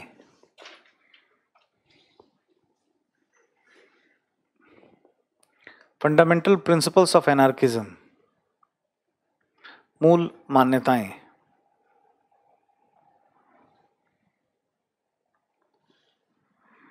ठीक है, पहला।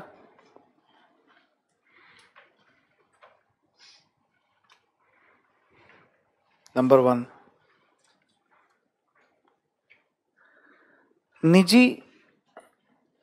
निजी संपत्ति की संस्थाएं शोषण का स्रोत होते हैं। मतलब कम्युनिज्म में ये सब बात किया गया है। निजी संपत्ति की संस्थाएं शोषण का स्रोत होते हैं। धन का संचय ज्यादा हो जाएगा तो और संचय बढ़ेगा, लोभ बढ़ेगा, और कुछ ऐसे मैकेनिज्म डेवलप किए जाएंगे जिसमें कुछ मजदूर पशु के जैसा काम करेंगे, तो शोषण का साधन हो जाएगी वो, है ना, कैपिटलाइजेशन। दूसरा, परिवार भी उन अर्थों में हो जाएगा जब पुरुष का कंट्रोल हो जाए पैसे पर, उसी का होता है। इसीलिए तो कहा गया है ना कि मतलब नारीवाद में भी मार्क्सवाद छुपा हुआ है ना। कार्ल मार्क्स हर जगह पाया जाता है। इसीलिए नारी इसी के लिए विरोध करती है कि भाई पैसा तुम्हारे पास, मेहनत हम क्यों करें घर में। हाँ, अगर उस नजर से देखेंगे तो बिल्कुल है, अराजकता है ही। ठीक है, अगर मान लो पुरुष को स्टेट के रूप में डाल दो तो कर ही तो रहा है। घरेलू हिंसा कौन करता है, दिन भर खटवाता रहता है। हैं? हाँ, व्यक्ति के हाथ में होते हैं। इस नजरिए से बिल्कुल, इस विचारधारा के कट पेस्ट करोगे तो मिल जाएगा, क्रिटिसाइज कर सकते हो।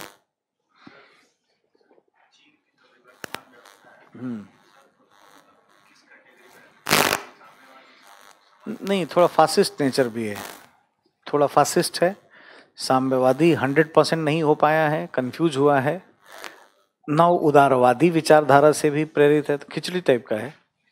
हाँ, आज के एक ही विचारधारा का खोजना थोड़ा मुश्किल होगा, है ना। भारत में बहुत तरह के आइडियोलॉजीज पैरेलल हैं, लेकिन डोमिनेंट न्यू लिबरलिज्म ही है। आज हम लोग पब्लिक प्राइवेट पार्टनरशिप, गर्भ से कब्र तक देखो ना, कोई भी काम कैसे होगा, लोक निजी भागीदारी से, कुछ भी उसके बिना नहीं चल पाओगे। ठीक है, नेक्स्ट। इसमें यह माना गया है कि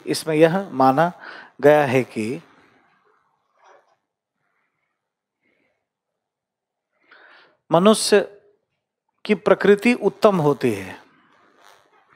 हॉब्स ने क्या माना था, मनुष्य स्वार्थी होता है, इसलिए वो राज्य को मजबूत कर दिया। मनुष्य की प्रकृति उत्तम होती है, वह सहज स्वभाव का होता है। महात्मा गांधी जी का प्रभाव है।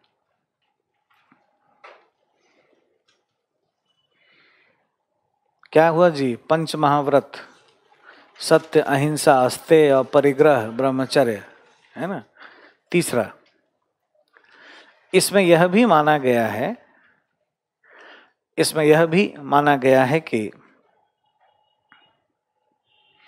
मानव का सौम्य स्वभाव उसे एक सामाजिक प्राणी बनाता है।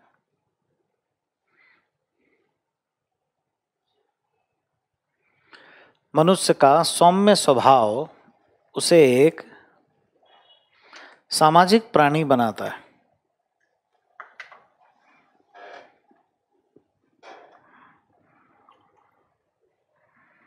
ठीक है, नेक्स्ट। औद्योगिक सभ्यता में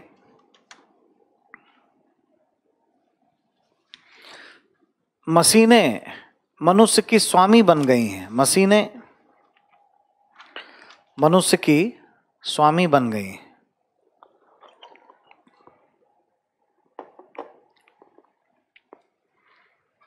गांधीयन थॉट्स है ये, इसलिए उन्होंने इंडस्ट्रियलाइजेशन और औद्योगिकरण का, पश्चिमी सभ्यता का विरोध भी वो किया था।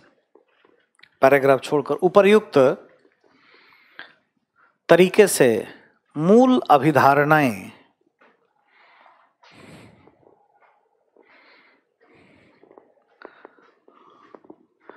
अराजकतावाद के संदर्भ में देखी जा सकती हैं। अराजकतावाद के संदर्भ में देखी जा सकती हैं।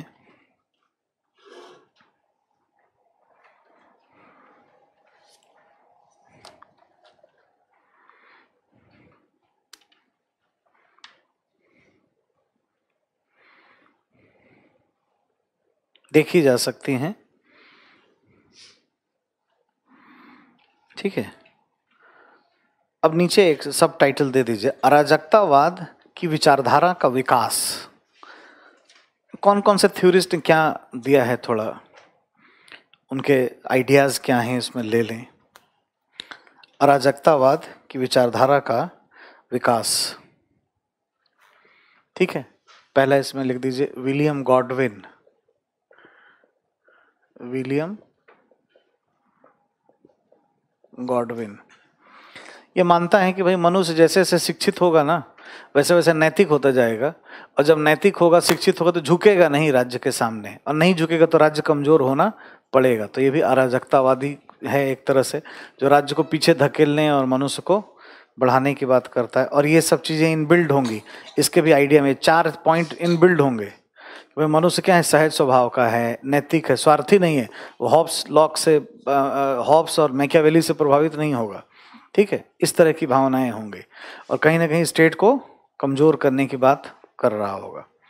विलियम गॉडविन डैस्डिक, इनके अनुसार यह माना गया कि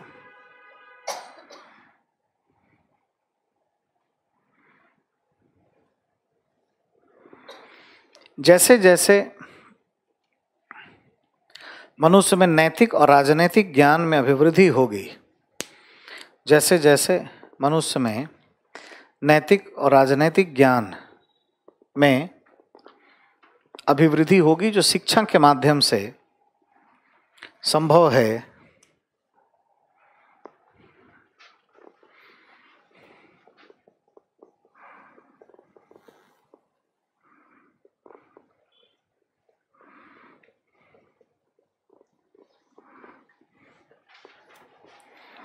जो शिक्षा के माध्यम से संभव है, वह शिक्षा के माध्यम से संभव है, वह राज्य के सामने नहीं झुकेगा।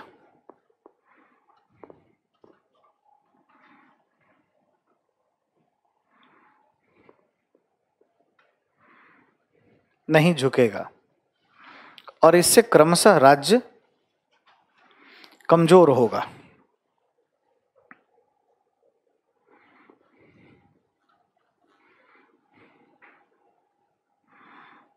ठीक है।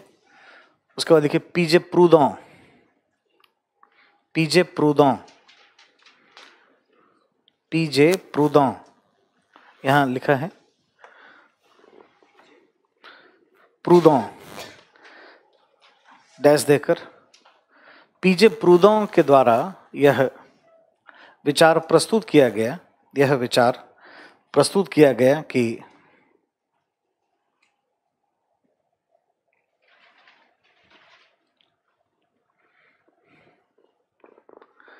जैसे जैसे मनुष्य के द्वारा दूसरे मनुष्य के शोषण के अंत, दूसरे मनुष्य के शोषण के अंत,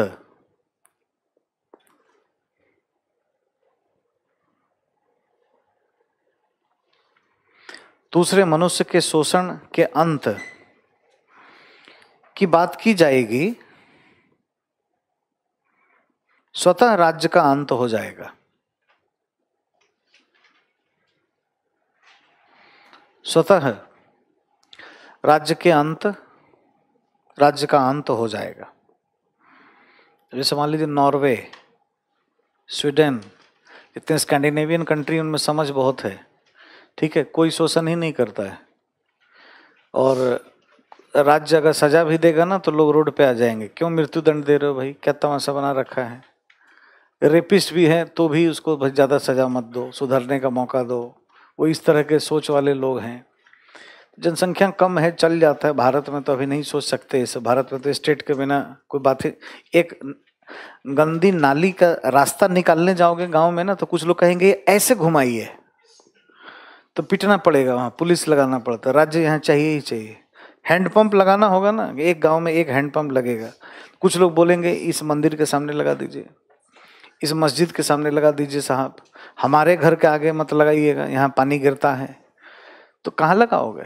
फिर निकालते हैं हम लोग, फिर जहाँ मन वहाँ लगा के चले आते हैं। तो स्टेट के भी नहीं कहानी। लेकिन अगर इतनी अंडरस्टैंडिंग हो जाए, मतलब हम इतने समझदार हो जाएं कि सभी जाति धर्म प्रजाति रंग त्वचा क्षेत्र भाषा के हितों को समझने लग जाएं, एकदम ब्रिटेन जैसा सेंस हो जाता है। राज्य का जरूरत है बहुत ज्यादा क्या, बिना लॉ के, बिना संविधान के, बिना ज्यादा कानून व्यवस्था चला रहे हैं ना, लेकिन वो भी परेशान हो जाता है टेररिज्म से, तो स्टेट को खोज लेता है। अब लंदन ब्रिज पे चाकू को चला ना, तो थोड़ा डर लगा, करे जरूरत पड़ेगा, है ना, कुछ ना कुछ चाहिए। उसका भी ट्यूब ट्रेन में ब्लास्ट हो गया था, वो भी 10 डाउनिंग स्ट्रीट के बगल में ही। तो स्टेट चाहिए फिर वो भी, तो ऐसी राजनीति वहाँ खोल जाएगी, बोरिस जॉनसन आ जाएंगे, है ना, तो हो जाएगा, चीज़ें चेंज हो जाएंगी। फिर वो थोड़ा राष्ट्रवाद, फिर थोड़ा नेशनलिज्म की हवाएं वहाँ भी बहने लगेंगी जहाँ नहीं बहनी चाहिए। ठीक है, ऐसा है। हाँ, वो इसीलिए था ना, इसीलिए पहले प्रधानमंत्री जो थे डेविड कैमरन छोड़े भी, जो वो नहीं चाहते थे, लोग उसके अगेंस्ट में थे। नेक्स्ट, अगला आ जाइए।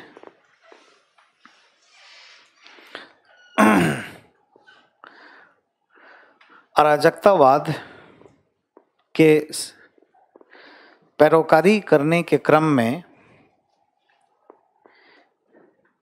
मिखाइल बाकुनिन के द्वारा यह प्रस्तुत किया गया कि सामाजिक क्रांति के माध्यम से मिखाइल बाकुनिन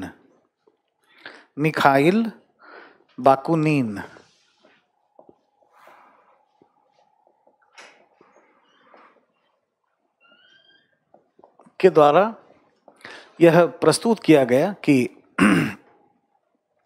सामाजिक क्रांति के द्वारा राज्य का अंत हो सकता है।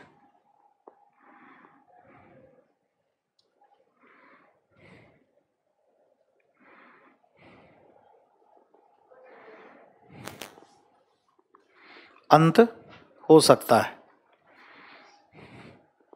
इन अर्थों में ये भी अराजकतावादी है। नेक्स्ट लिख दीजिए, सोरेल के द्वारा, आप पढ़ चुके हैं, आम हड़ताल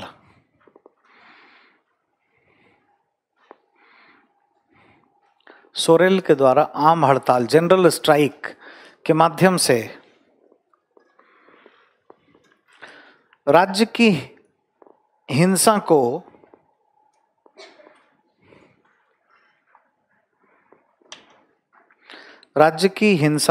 को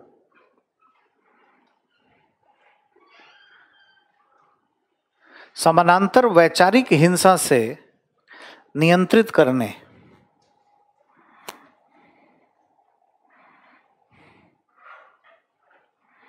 पर बल दिया गया है।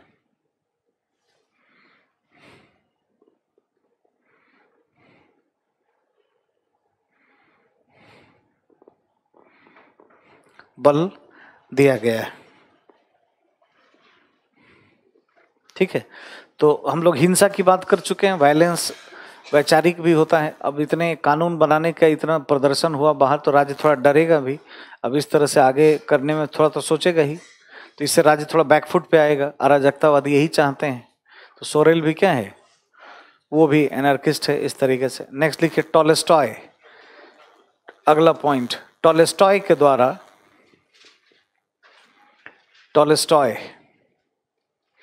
द्वारा इसी क्रम में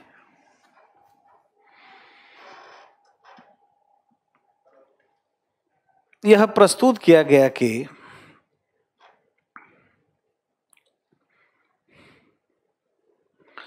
ईश्वर सभी में पाया जाता है।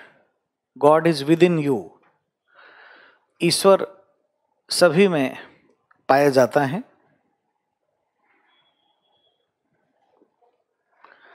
और बुराई का मुकाबला भलाई से किया जा सकता है। बुराई का मुकाबला भलाई से, गांधी जी प्रभावित थे इनसे। बुराई का मुकाबला भलाई से, मतलब एक थप्पड़ मार दे तो दूसरा गाल आगे, है ना, किया जा सकता है। साथ ही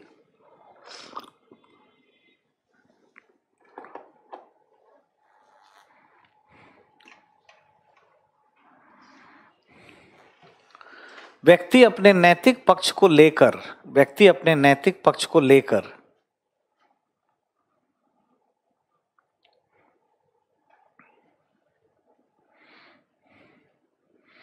एक सहज सामाजिक व्यवस्था बना सकता है, सहज सामाजिक व्यवस्था बना सकता है।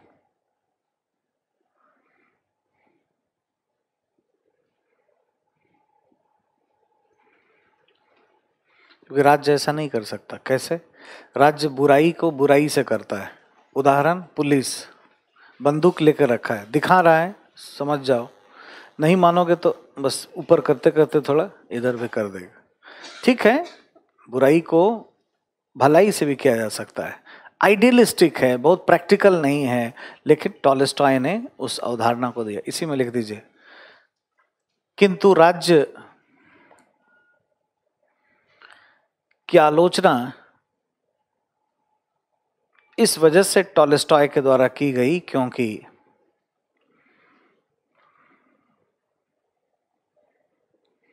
राज्य बुराई का मुकाबला, राज्य बुराई का मुकाबला भलाई से नहीं करता, बल्कि पुलिस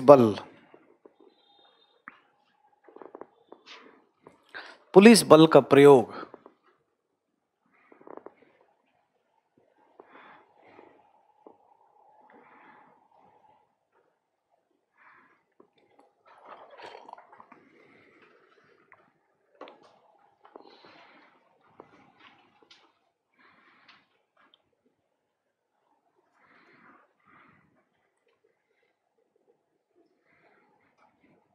पुलिस बल के प्रयोग के आधार पर करता है।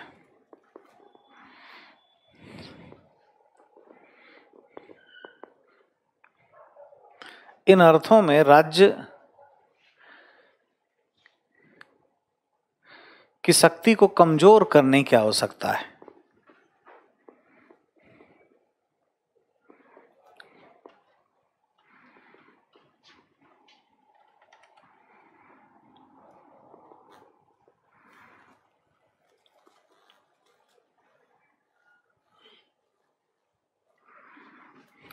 करता है, ठीक है। नीचे लिख दीजिए, महात्मा गांधी के द्वारा, अगला पॉइंट, महात्मा गांधी के द्वारा अहिंसा की अवधारणा,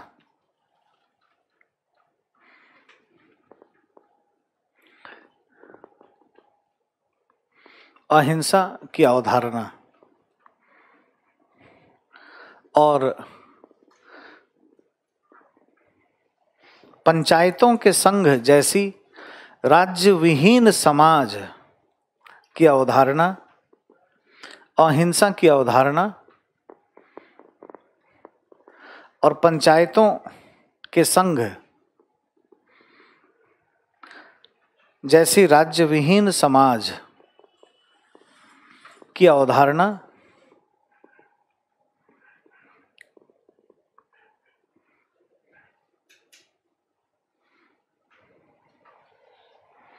भी राज्य का विरोध करती है, फिर भी राज्य का विरोध करती है।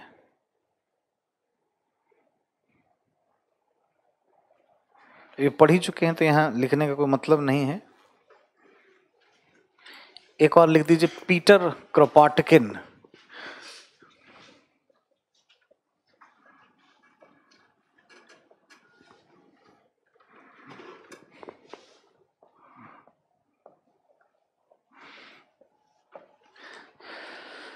पीटर क्रोपोटकिन के द्वारा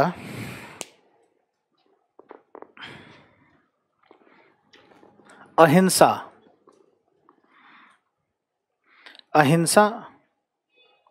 एवं परस्पर सहयोग के आधार पर अहिंसा एवं परस्पर सहयोग के आधार पर जीवन के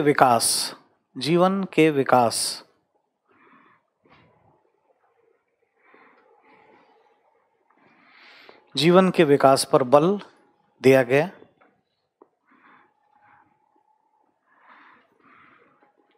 ना कि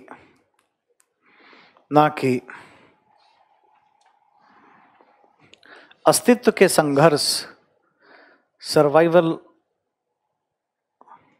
ऑफ द फिटेस्ट, अस्तित्व के संघर्ष एवं योग्यतम के विजय के आधार पर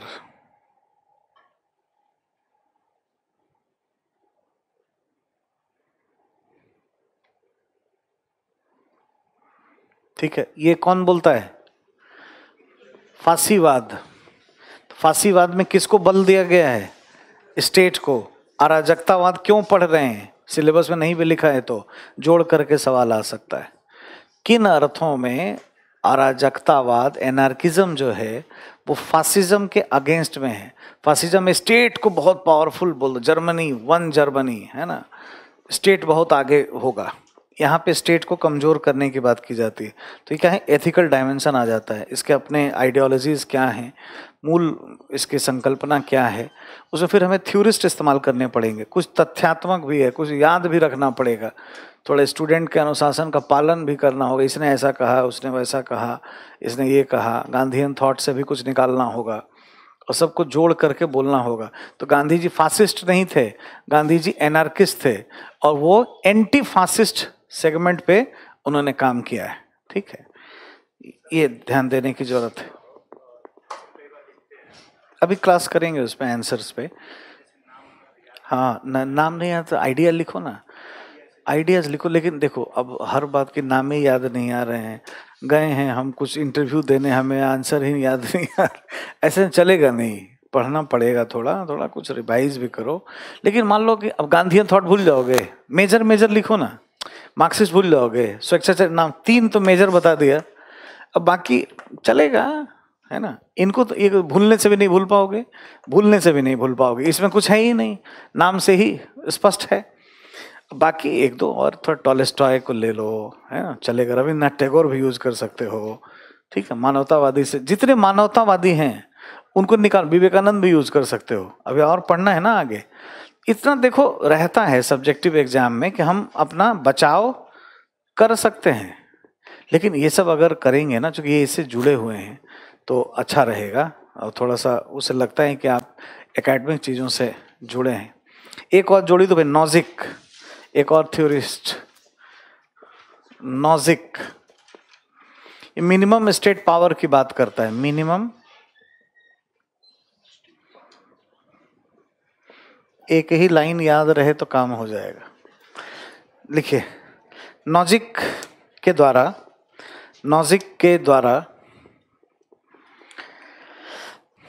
अपने प्रस्तुतिकरण में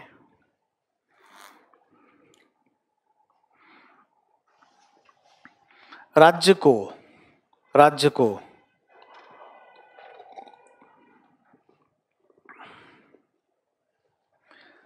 किसी भी तरीके से सशक्त न बनने देने,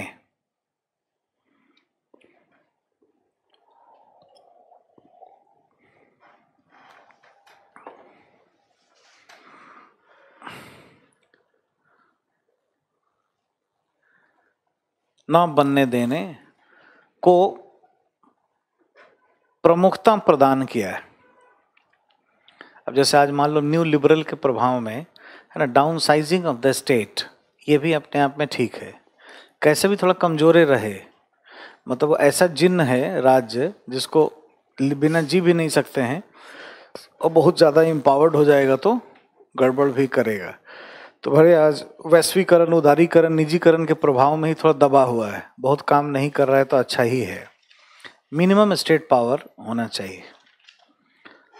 इसके लिए इसमें लिखे, इसके लिए सामाजिक आर्थिक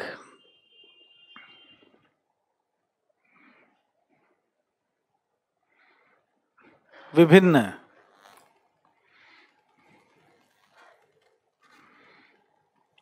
विभिन्न आयामों के अंतर्गत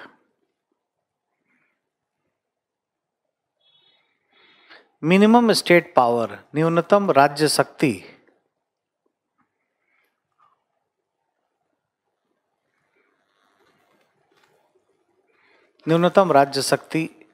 की अभिधारणा को लेकर चला गया है।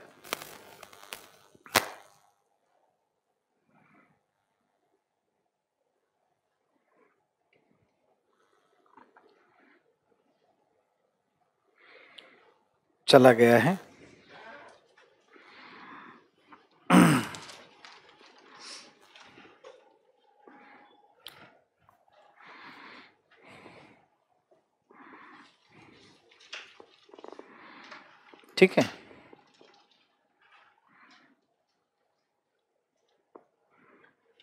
एवं चला गया है एवं सामाजिक व्यवस्थाओं, सिविल समाज, बाजार,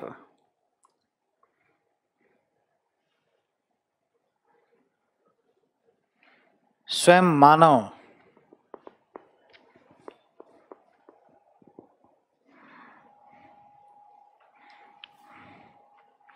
के सशक्तिकरण को मान्यता प्रदान किया गया है।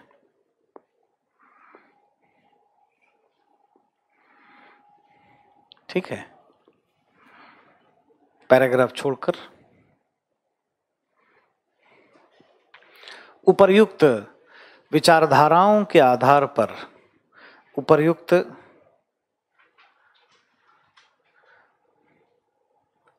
विचारकों के प्रभाव में, ऐसा लिख दीजिए, उपर्युक्त विचारकों के प्रभाव में अराजकतावाद जैसी विचारधारा, अराजकतावाद जैसी विचारधारा का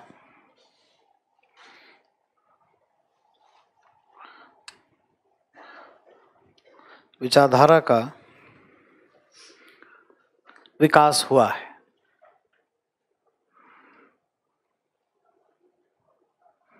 ठीक है, तो अब इस शब्द को बहुत गंभीरता से समझना है। अराजकतावाद शब्द आज के संदर्भ में, अब पीएफआई वाला अराजकतावाद ये नहीं है, ये जो पढ़ रहे हो, जो स्टेट को डिसऑर्डर करने की बात करता है, स्टेट नहीं रहेगा या हम ऐसा अटैक कर देंगे, वैसा तोड़ देंगे, या माओइस्ट जो है पुलिस पे अटैक करते हैं, नक्सल पुलिस पे अटैक करते हैं, वो they are anti state actors, they are not anarchist, अराजकतावादी नहीं है। लेकिन हम लोग आज बोलचाल में ऐसे ही शब्द का प्रयोग करते हैं, क्योंकि शब्द क्या होता है ना कि दुनिया जैसे आगे बढ़ती है, शब्दों के अर्थ भी थोड़े से बदल जाते हैं। जैसे एथिक्स और इंटीग्रिटी आजकल एक ही हो गया है। ठीक है, अब हमारे प्रोफेसर साहब हैं 84 साल को भी फोन करके पूछते हैं कि अभय जी लग रहा है कि एथिक्स और इंटीग्रिटी में अब अंतर नहीं रह गया है ना, अब लोग इतना यूज कर रहे हैं। एथिक्स और मोरालिटी ये शब्द एक ही अंदाज में यूज होते हैं, दोनों शब्दों के अर्थ अलग हैं। एथिक्स में पढ़ोगे तो दोनों दो चीजें आपको मिलेंगी और पढ़ाया जाएगा, कुछ हुआ होगा, कुछ आगे देखोगे। बट अब कहीं भी भाई कोई एथिक्स नहीं है जी, तो कोई मोरालिटी ही नहीं है, आपका बात एक ही समझ रहा है, लेकिन दोनों एक चीज नहीं है, एक थ्योरेटिकल है, एक प्रैक्टिकल है।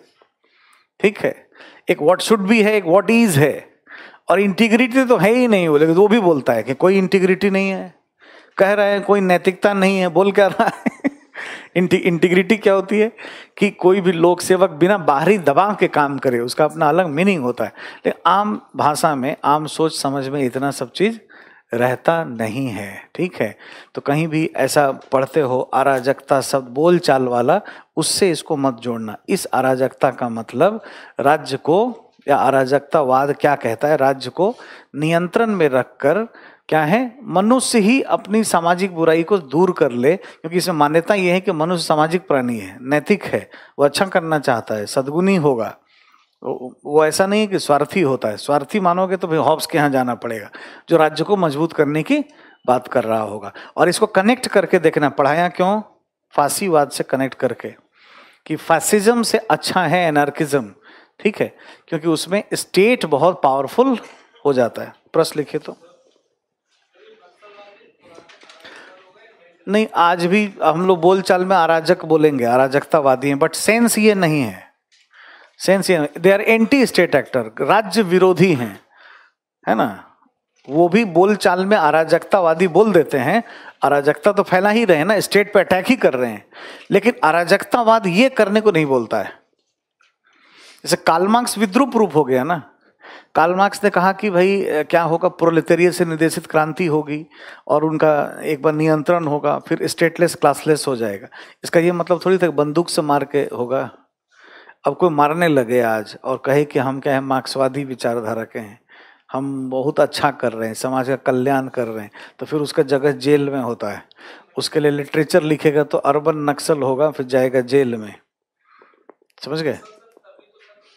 नक्सल आज अराजकतावादी हैं कह सकते हैं, बट ये सेंस नहीं है उसका, यही तो मैं समझा रहा हूं आपको। इस शब्द के ही मीनिंग कुछ और हो गए हैं आज, बट एक्चुअल में ये नहीं है। एक्चुअल में है कि नैतिकता के आधार पे ही करो, है ना, सामाजिक क्रांति के आधार। कहीं पे इसमें है नक्सली बात, कहीं हुआ कि गोली मार देना चाहिए, अटैक गांधी जी ने कहा ऐसा, या किसी टॉलस्टॉय ने कहा, इसको ध्यान रखिए।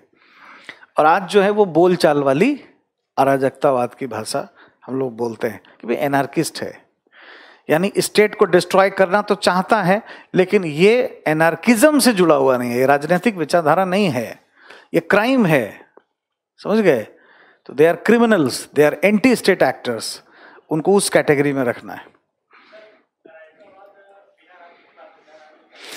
एकदम से राज्य की बात में बिना नहीं करता है, राज्य को कमजोर करने की बात करता है। राज्य विहीनता का ये मतलब नहीं कि राज्य होगा ही नहीं, जी पाओगे बिना राज्य का। ये एक आइडिया है कि देखो ज्यादा पावरफुल मत बनाओ उसको, ज्यादा मजबूत करोगे ना तो भेदभाव कर देगा, जैसे कैपिटलिस्ट के लिए कर दिया, कम्युनिज्म में अगेंस्ट में हुआ। गांधी जी कहते हैं अथॉरिटेटिव हो सकता है, केंद्रीकृत व्यवस्थाएं हो सकती हैं, सत्तावादिता हो सकता है, कानून बना के आरोपित कर सकता है, तो इसलिए थोड़ा नियंत्रण में रहे।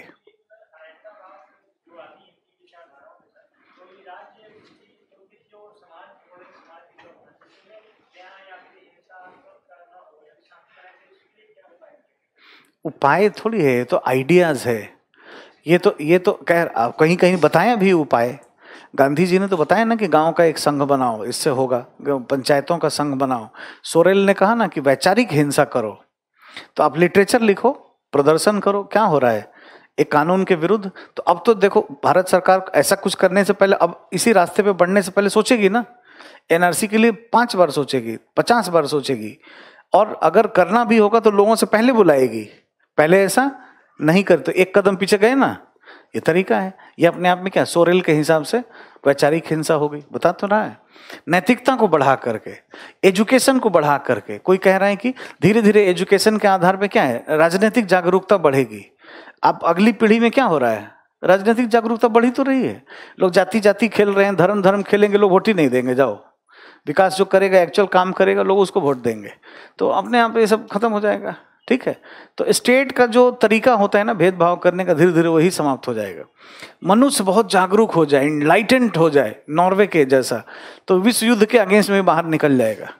कोई कड़े कानून के अगेंस्ट में लोग बोलेंगे कि ऐसा मत करो यार, जन्म एक ही मिला है, जीने दो, इतना हैप्पीनेस आ जाए, समझदारी हो जाए तो हो सकता है। तो तरीके तो बताए इन सब ने। ठीक है, जैसे अभी आपने लॉजिक की बात की, तो लिबरल पैराडाइम से, लोक निजी भागीदारी से करो ना, स्टेट कमजोर रहेगा। सिविल सोसाइटी से करो ना, शिक्षा के कार्यक्रम सिविल सोसाइटी से चलाओ। ओल्ड एज होम चलाना है, सरकारी खोल दोगे गड़बड़ होगा, उसमें फिर होगा कि बूढ़ा ये एक्सपायर क्यों नहीं हो जाता है, इतना सुसु पटी क्यों करता है। और किसी हेल्पेज इंडिया को दे दोगे तो आत्मा से काम करेगा, नैतिकता से काम करेगा, यही तो कह रहा है। तो अपना आकार पीछे कर लो और उसके जगह पे सिविल सोसाइटी को बढ़ाओ। ठीक है, तो मल्टीपल ऐसे एडवाइस यहाँ पे हैं। ठीक है,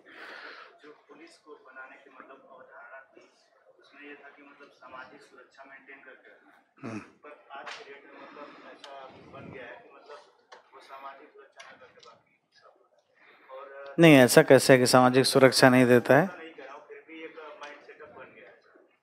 वो तो पुलिस एक्ट हमारा अच्छा नहीं है, इन्वेस्टिगेशन और पेट्रोलिंग एक किया हुआ है।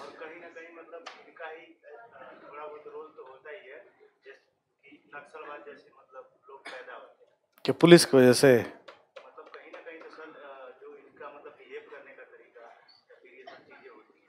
ऐसा कुछ नहीं है, ऐसा बिहेव का तरीका नहीं। ऐसा इनके बिहेव के तरीके से एक आध क्रिमिनल पैदा हो सकते हैं, कोई भावनात्मक ठेस होता है। नक्सलवाद डेवलप कर देगा पुलिस, ऐसा नहीं है, नहीं है रोल ना। कहाँ रोल हुआ है बताओ? जहाँ नक्सलबाड़ी से शुरू हुआ तो जमीन का आंदोलन था, उसके बाद जो है पिछड़े क्षेत्रों में विकास नहीं हुआ है उसका विरोध है। पुलिस को क्यों बोलते हो? क्या अच्छा हुआ, चलो मैं बोलता हूँ, रेप कर दिया किसी ने, तो वहाँ पे उसका हस्बैंड या भाई कोई गुस्सा गया, एक ही है ना कि गुट बना लेगा? या पुलिस रेप ही कर रही है चारों बगल? नहीं भाई, एक क्रिमिनल बन गया अगर किसी भावना में, अब किसी नक्सली संगठन से जुड़ जाता है, क्राइम करके जीवन जी रहा है, तुमको क्या लगता है नक्सलवाद है इंडिया में कहीं? They are all criminals. अब उनका घर कैसे चले, पेट कैसे चले? एक बार तो चले थे एक विचारधारा के उसमें, तो अब पुलिस उनको बल्कि भाषण भूषण दे के उनको मुख्य धारा में लाती है, उनसे अस्त्र शस्त्र रखवाती है, सुधरवाती है, रिहेबिलिटेशन के कैंप चलाए जाते हैं छत्तीसगढ़ में और बाकी जगह। कहीं नक्सल वक्सल है नहीं, सब क्रिमिनल है, समझ गए? जो भी उधर अल्फा वल्फा थे कंफ्यूज हो गए, कोई भी क्राइम करके अल्फा का छिट के भाग जाता है कि हमारे ऊपर कोई आरोप ना लगे, समझ गए? ये स्थिति है इंडिया में। नक्सलिज्म का कोई एक परिभाषा नहीं है आज की तारीख में, तो पुलिस की भूमिका नहीं है इसमें। पुलिस ने कहीं ना कहीं कुछ सामाजिक रूप से ठेस तो पहुंचाया ही है। देखो लोग कहते ही है ना भाई, रूसो ने कहा है कि सामाजिक संस्थाएं मनुष्य को अच्छा बुरा बना देती हैं। जन्म लिया गरीब घर में, दुख में आया, उसके साथ ट्रीट अच्छा नहीं करोगे तो धीरे धीरे निकलेगा, ऐसा है। बट वो कोई नक्सली गुट बना ले और करे, इसके लिए रोज काम करेगी पुलिस तब ना?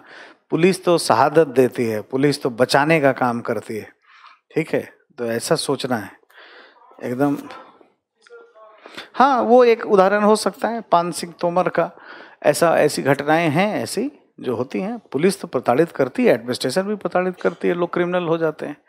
बट वो कोई ऐसा कोई विचारधारा पैदा थोड़ी करती है कि तुम नक्सली बन के अमीर को मारो, जमीन वाले को ले लो, ऐसा थोड़ी करती है पुलिस, ये नहीं कह सकते।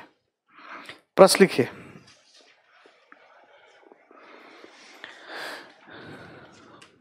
अराजकतावाद से आप क्या समझते हैं?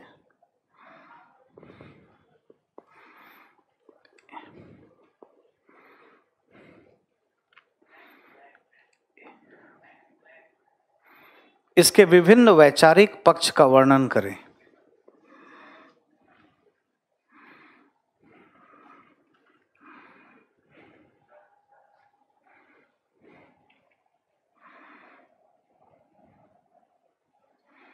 पक्ष का वर्णन करें।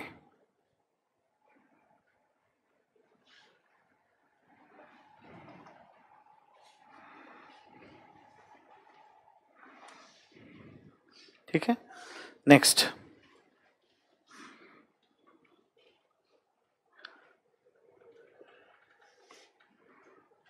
फांसीवाद।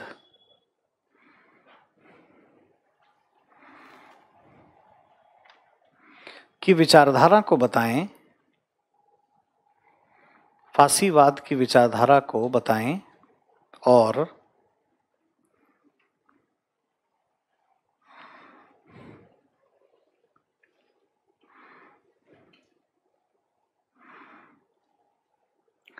फांसीवाद एवं अराजकतावाद के वैचारिक अंतर को स्पष्ट करें।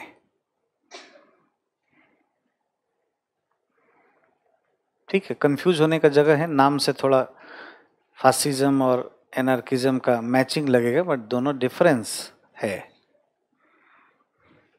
फांसीवाद और अराजकतावाद के वैचारिक अंतर को स्पष्ट करें। ठीक है, तो फासिज्म में स्टेट बहुत इन्फ्लुएंशियल होता है और अराजकतावाद में कमजोर होगा, बैक ट्रैक होगा। ठीक है, अलग अलग आइडियाज़ के आधार पे अपने बातें इसको रखनी है। ठीक है, तो ध्यान रखिएगा, एक तो आंसर राइटिंग की आपकी क्लास 2 दिन है, लिख लीजिए। कल क्लास नहीं है, 7th और 8th ये क्लास है, कल 6 है ना, तो 7 से 8 आपको 9 बजे ही आना है, 9 to 11 AM। चुनाव है तो क्या हुआ, अगर होगा प्राइवेट इंस्टीट्यूशन बंद करने का कोई एडवाइजरी आएगा तो देखा जाएगा। चुनाव से चुनाव दीजिए जाके वोट, 11 बजे के बाद तो वोट दे ही सकते हैं जाके, मना थोड़ी किया गया है, ठीक है। तो 7th और 8th, ठीक है, 9 to 11 ये प्रोफेसर AK दुबे लेंगे DU के, एक जनरल चीज़ों पे, और ये निबंध प्लस ऑप्शनल प्लस GS सब में वाक्य रचना, कैसे सब्जेक्ट वर्ब एग्रीमेंट, परिचय और ये सब लिखते हैं। 2 दिन क्लासेस इनकी होंगी। फिर सब्जेक्ट के हिसाब से पॉल साइंस के रिक्वायरमेंट के अकॉर्डिंग कैसे डायग्राम बनाना है, कहाँ पे डालना है। अभी आपका कुछ चैप्टर हो भी गया, अभी कुछ और बचा है, जैसे अभी मार्क्सवाद होना है, नारीवाद होना है, मानववाद होना है। ये सारे 2-3 वाद खत्म हो जाएं, जब थिंकर में पहुंचेंगे उससे पहले सारे आइडियोलॉजी खत्म हो जाएगी ना, तो एक बार आंसर राइटिंग पे हम भी इसको अपडेट करेंगे, ठीक है।